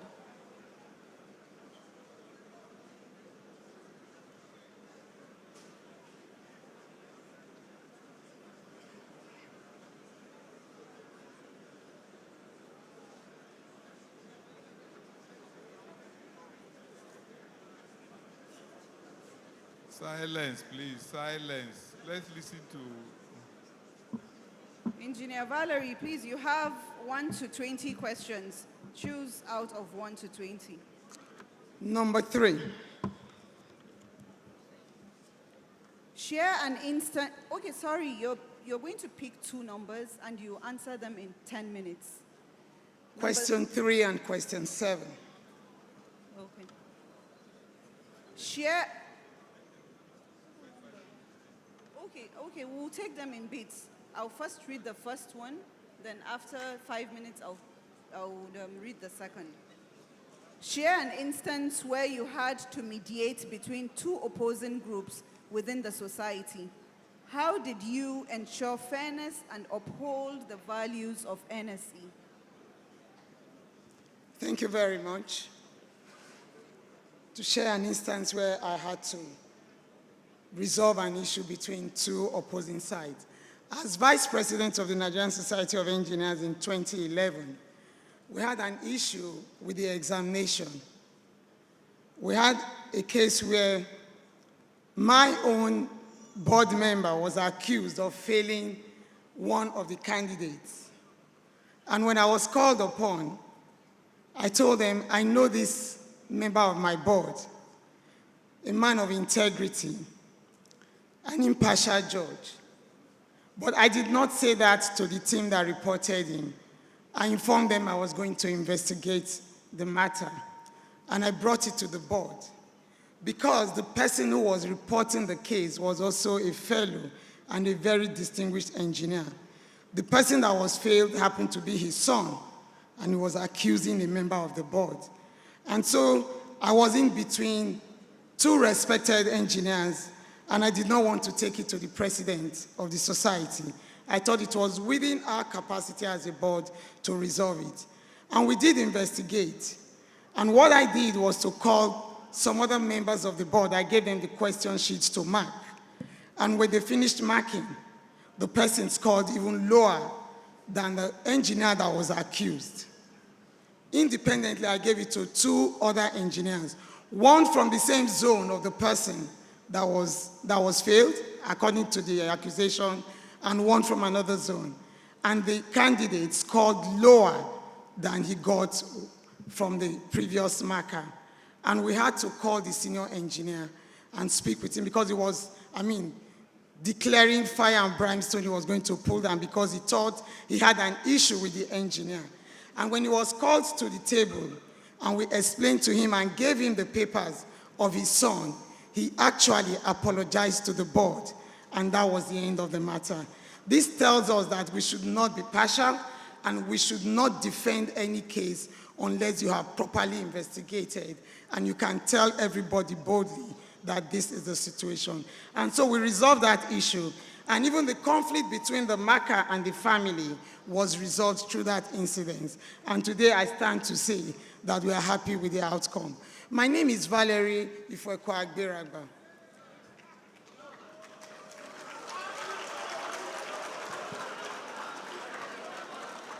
I am a past vice president of the Nigerian Society of Engineers. At this point of the society, it is a defining moment for us to choose our leadership.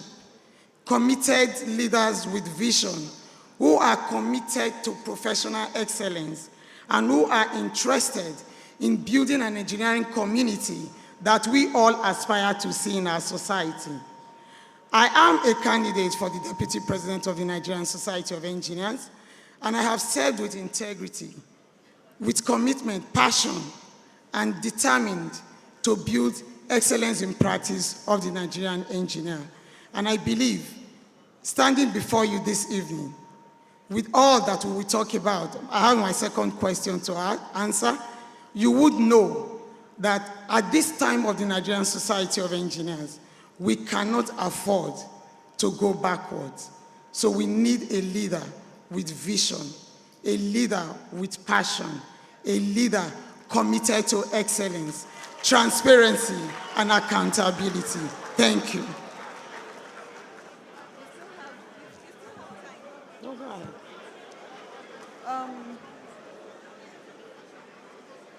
How do you plan to leverage digital technology to modernize NSE operations, communication, and data management?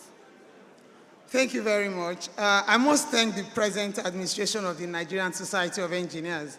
They brought a lot of digital activities to the society. A lot of us were able to pay our dues within 2 minutes or 3 minutes. 3 minutes for those who did not know how to navigate the system. 2 minutes for those who knew what to do. And also, we are ISO certified, and also they have brought a situation reducing paperwork in the Secretariat.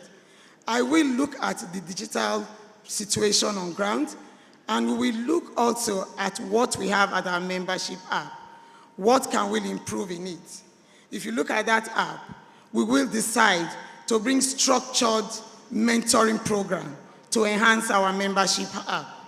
We will also bring in a situation where engineers can come together, an engineering community where we can share ideas, where we can also market our products, where we can do and talk about our innovation and be able to sell some of these things, creating an engineering market in the cloud.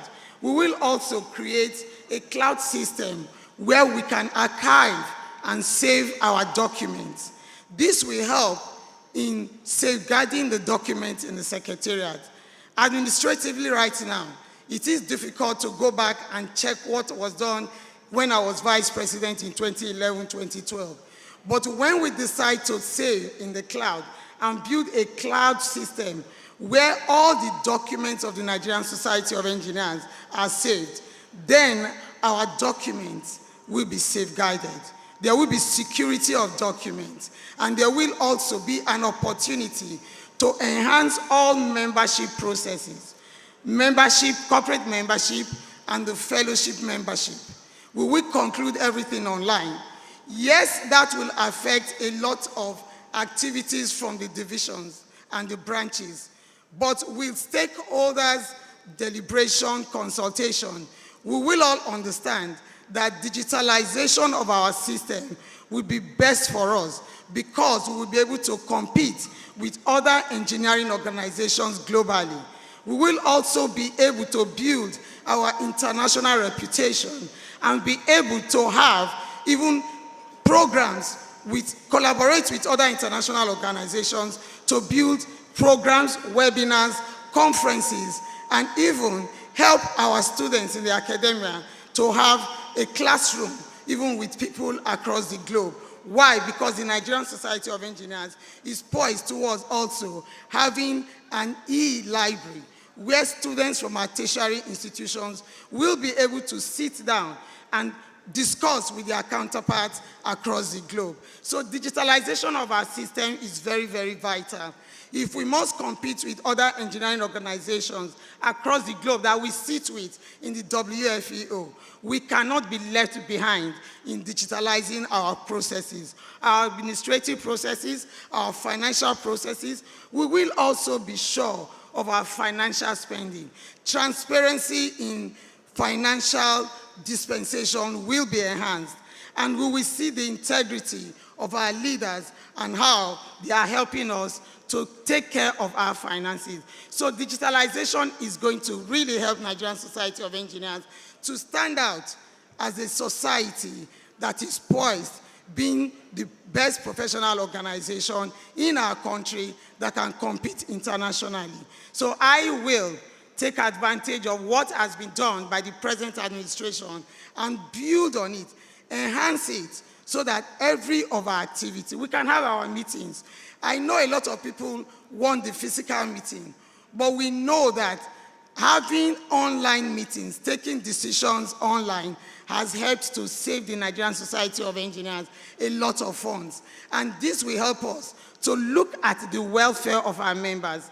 This will help us to build policies that will look at the well-being of our engineers instead of paying so much for all of us to converge at the Secretariat to have meetings. Digitalization, we cannot do without it. We must go on it, we must compete with others, and we must help ourselves. However, we must sit down with everyone to let them understand why we are going this way. It is only when we do not have the stakeholder agreement that we have people reacting. So the first thing to do before digitalizing is to have a stakeholder forum with divisions, with branches. This will also enhance the activities of divisions. We will be able to give them KPIs that we can monitor, because they will also be online. They will also be able to tell us what they are doing. And so measurement of what we are doing will be enhanced, and the society will be better off for it. The divisions will be up and doing, and the branches will also remain the brand and the representative of the society. Thank you very much.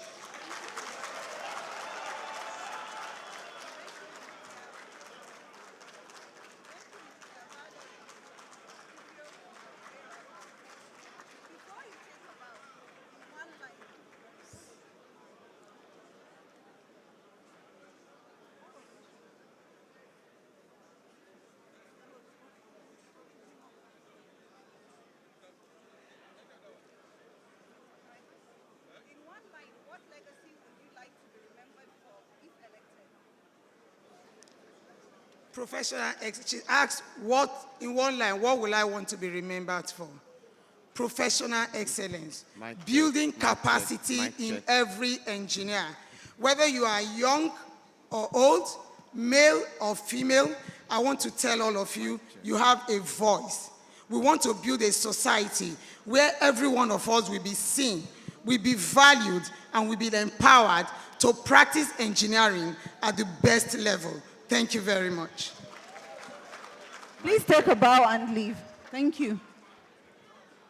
Mic check. Mic check. Mic check. Mic check. I'll now call on Engineer Bemigo Ofoeno FNSE, South. Please step forward.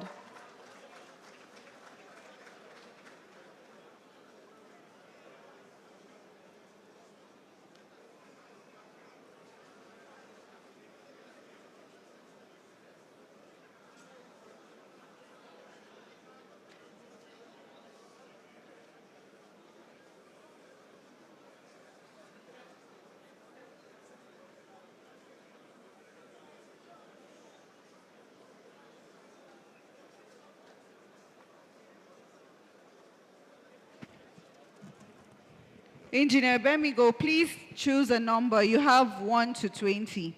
3 and 7 are taken. Number 10 and number 6. 10 is taken. Both are Or 6. No, they're not. And number 10. Number 6 and number 10. Yeah. Number 6. has been taken. No, it has not been taken. Number 6. The NSE headquarters project still has an outstanding building to be completed. How will you drive the completion of this outstanding edifice?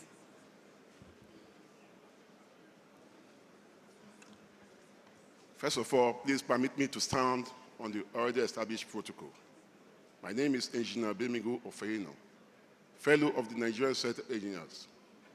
I've served the Nigerian Center of Engineers in various capacities.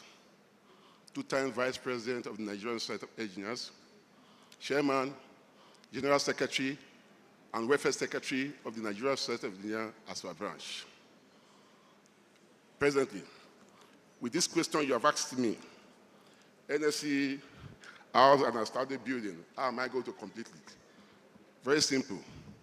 Collaborate with government and industry to help us build that structure. Thank you very much.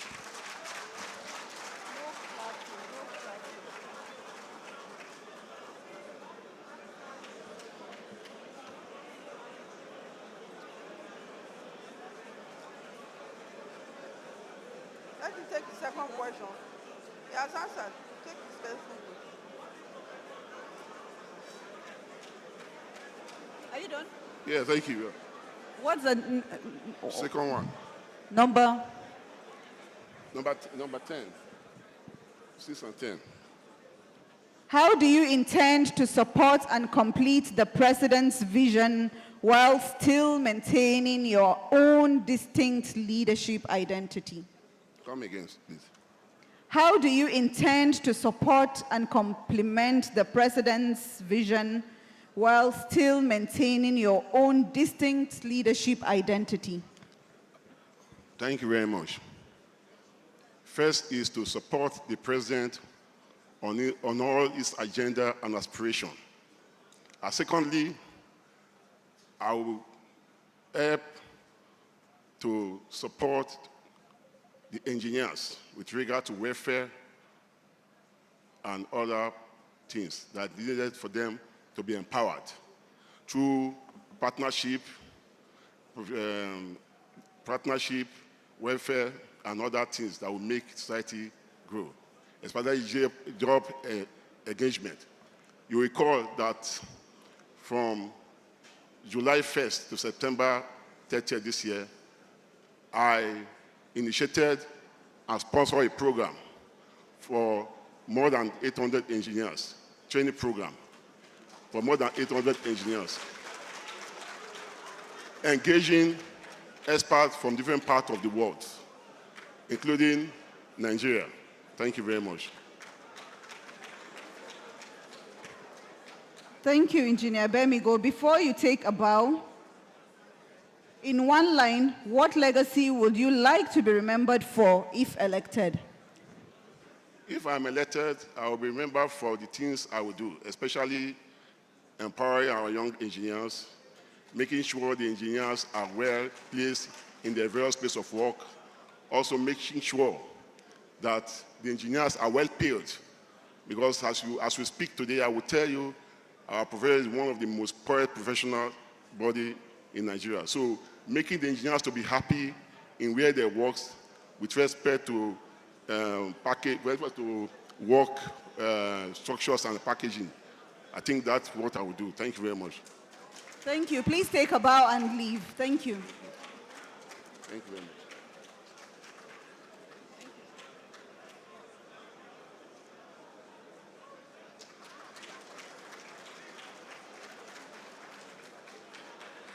I'll now call on Engineer Goodluck Tony at Pomemine Ohuodu, FNSE South.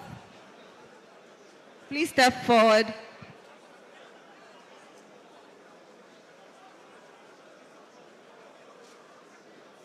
Good luck, right?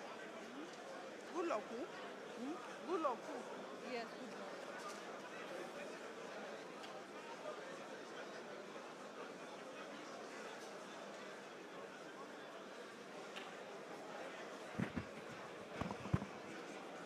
Engineer Goodluck, you have 1 to 20 questions, 3, 7, 10, 3, 7, 10, 6 are taken. 3, 6, 7, 10 are taken. So choose a number. Could you please give me 11 and 14? Number 11. What is your long-term vision for NSE, and how do you plan to align it if Nigeria's broader industrial and infrastructural development goals? How do you, Number 11, what is your long-term vision for NSE, and how do you plan to align it with Nigeria's broader industrial and infrastructural development goals? Thank you. Thank you very much. My name is Engineer Okwodo Goodluck, FNSC. I have been a past branch chairman of NSC Warri branch, a past chapter chairman of Naimeki Warri chapter, and I have been in several committees. Also in Warri, I have been able to bring so many members to be able to move into different places, and brought in so many members who were registered as members of the Nigerian Society of Engineers. I was also able to move and get into some industries and bring in some big time managers and CEOs of various companies who became fellows of the Nigerian Society of Engineers. I am a mentor. I have mentored so many people and so many mentees who knows me both in Nigeria and in diaspora. And today, I have come in here to stand in for the position of a deputy president of the Nigerian Society of Engineers, because I know I will do it. Now, I was a chairman of the Asset Management Board. In fact, I started the Asset Management Board, and before I finished my tenure as vice president, and I stepped aside to see that the job continues, because whatever we are doing is always in progress. We do not do and stop there. So that is this. I'm also a pioneer chairman of the Nigerian Society of Engineers, Ughelli branch. I'm also a past chairman of crisis committees, of which I have handled so many crises in various parts of this country. And today, such branches, I'm doing well. And I am happy because that is a mark. Then my question.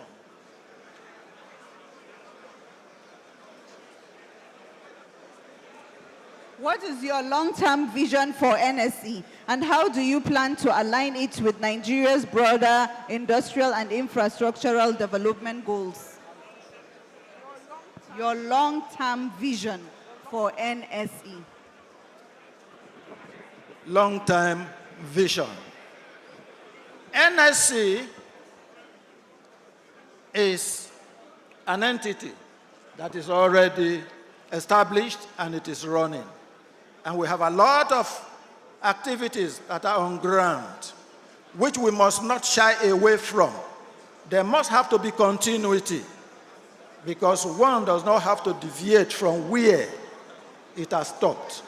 So when the next people on board, when they leave and we come in, we will have to follow where they stop and see that what is needed is actualized.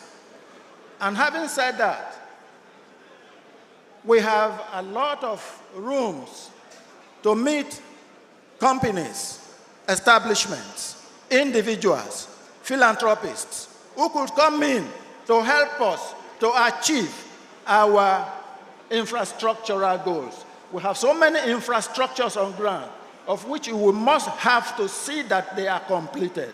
Not just starting it and we'll leave it halfway. But completion is very, very vital and key. Thank you. Okay, The second question, what number is your? 14. Okay, 14. How will you ensure transparency, accountability, and due process in the society's financial management and project execution if elected? Thank you very much. I know when I was in service, I was in contract and procurement, and we handle a lot I was in due diligence, of which due diligences are applied, and we apply them to the later. Sorry. And we apply them to the later, because without due diligence, you cannot get transparency. Not due diligence with biased minds, because we have some people who will say they are handling due diligences, but they are biased. But due diligence with fact, real fact, and you follow the principles and procedures that guides this particular due diligence which you are handling. Therefore, transparency is important. We don't have to shield people like one of us said here. We don't have to shield situations, but we come out with the actual fact and see that decisions are taken. I remember when I went out for these crisis resolutions in several parts of this country on behalf of NSC. There are rooms to do all that, but we refused, me and my team, we refused that we have to follow due diligence and come out with the actual fact and see that every crisis are resolved. And crises were resolved. Today, we are happy with all the branches. Some of us who are here, we are members of my team who went for this crisis management, but we were able to resolve them. And today, we are happy that these branches are moving fine. Thank you. Thank you, Engineer Goodluck. Before you take a bow, Engineer Goodluck Tony, please, in one line, what legacy will you like to be remembered for if elected? Integrity is key. Integrity is key. Being a man of yourself is also key. When you say yes, it should be yes. And when you say no, it should be no.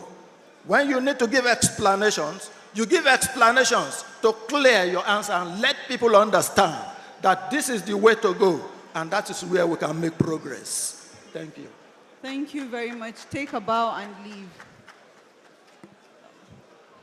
Take a bow.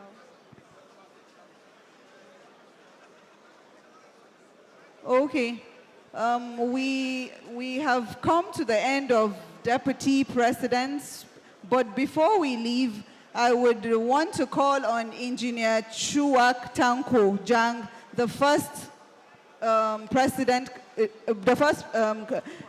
the first candidate on our list that was absent. I learned he's now here, so please step forward. North Central, Engineer Chuak Tanko Jang.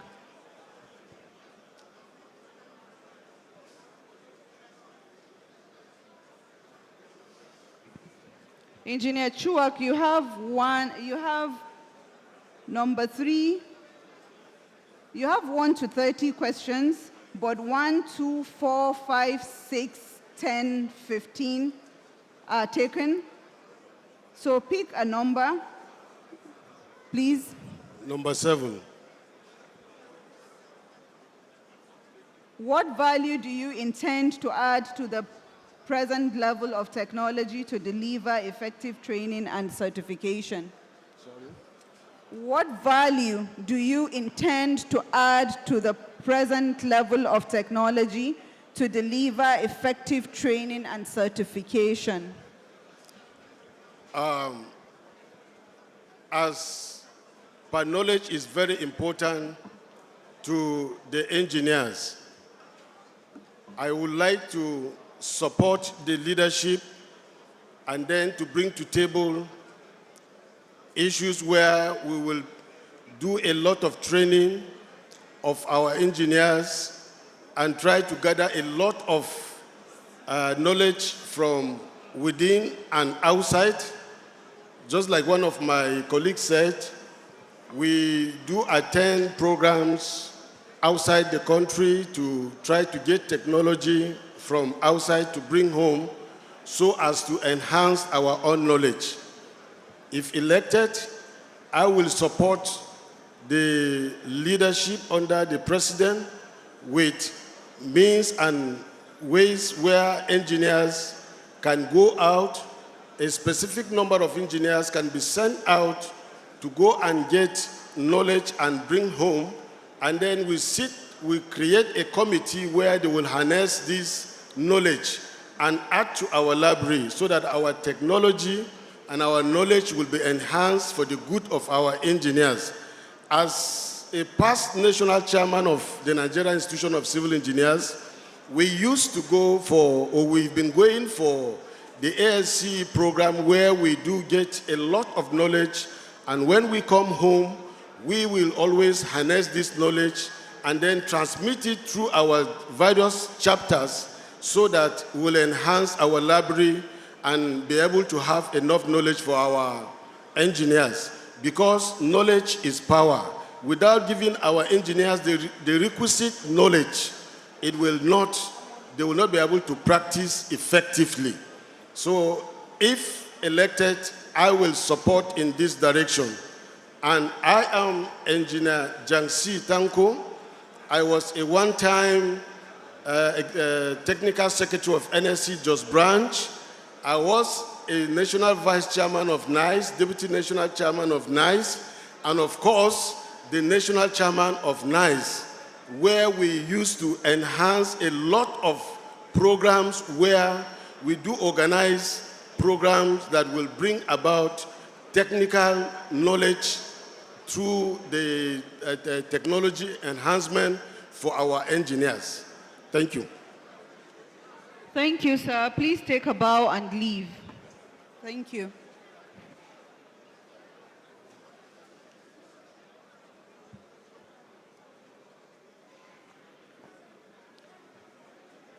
We have come to the end of this year's manifesto night.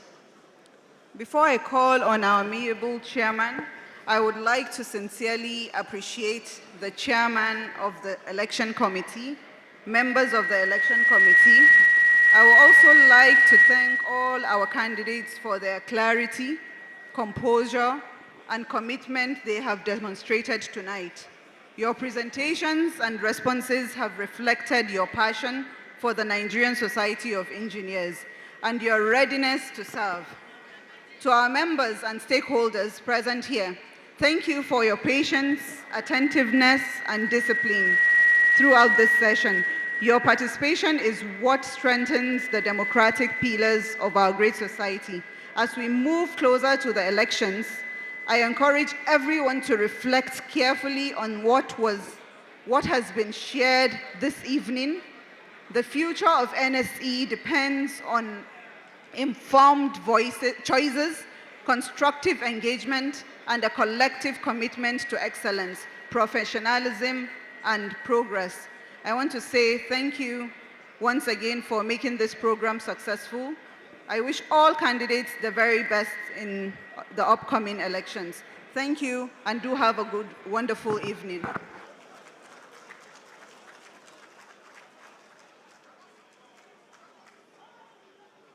Well, some announcements. I don't know how many of you have not seen the video on voter education.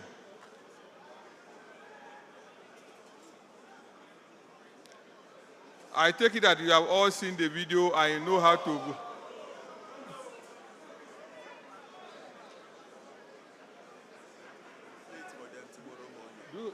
You don't have it. Wait, Make way. Don't worry. Do you have it here? Eh? Send it and let them play it now. You see, please, I want to appeal to candidates of the future. While we took the individual that was late today is because we had some time savings. Otherwise, he would have missed that opportunity. When you are giving leadership, is about attentiveness and punctuality. Please, let's adopt that. I want to put a question. Because we are not regular politicians, we are professionals guided by ethics. I want to ask Madam President, at this session today, has any lies been told? And if there are lies that have been told, can we have clarity as to the correctness of some of those lies? But before she comes up to do that, we'll take the microphone to her. But before then, please, there is still time for those of you who have not updated your records on your data on the database to please do it. Update your email addresses and telephone numbers, because if you don't have the right email address, you will not get the token. If you don't have the telephone number, you won't get the token. So please, there's still enough time for you to do that. Update your records, and those who are owing, pay now. Don't wait. If you pay on the last day, you won't be able to vote. We are going to, if we cannot play the video today, we'll play it tomorrow. Okay, we are going to. If you don't find the credentials. So those of you who have not watched the video, you have the opportunity to watch the video on how to vote. After that, Madam President will make some comments and then we can shut down. Yeah, take the motor.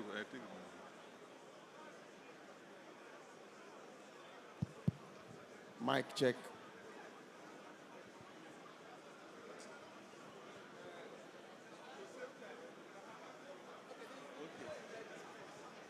Election day, you will receive a message containing your voting details, voter ID, password and voting link via SMS, WhatsApp or email. Follow the login link provided in the message.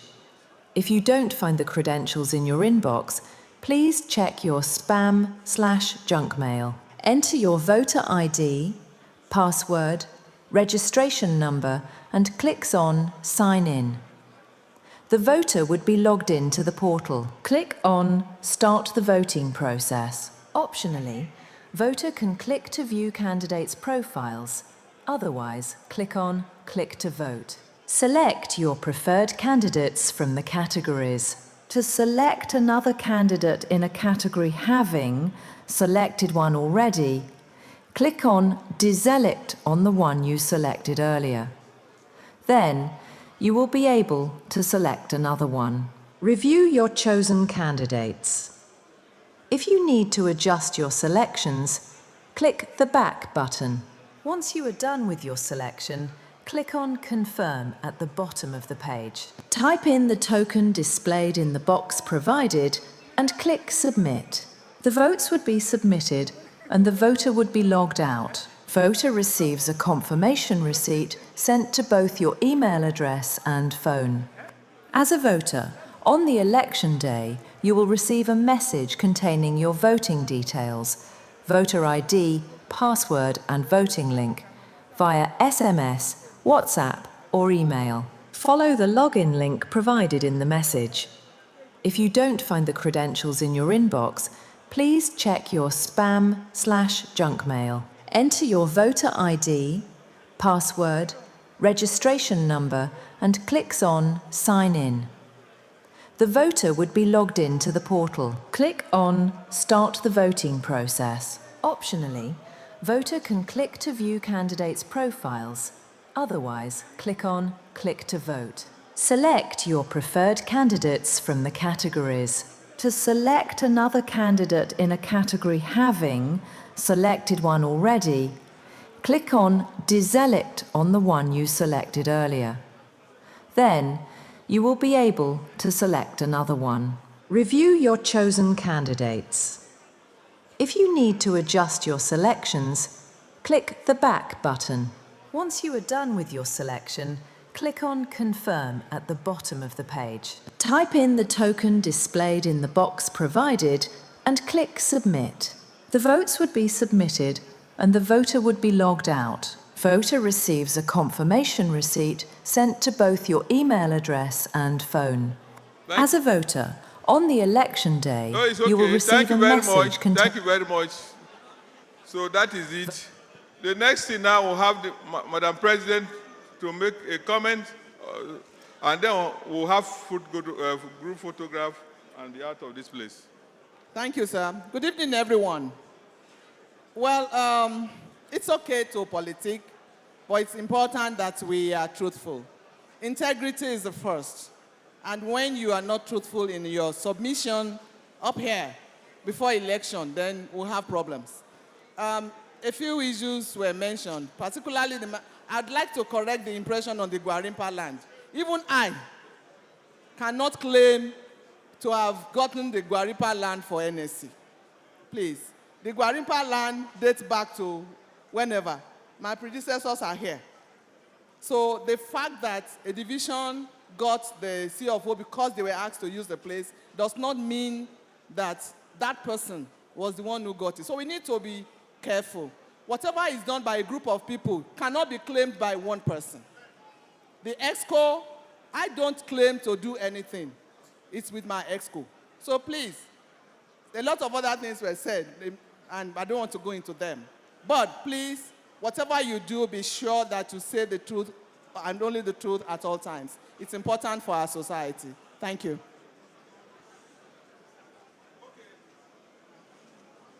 Thank you, Madam President. That done. Please,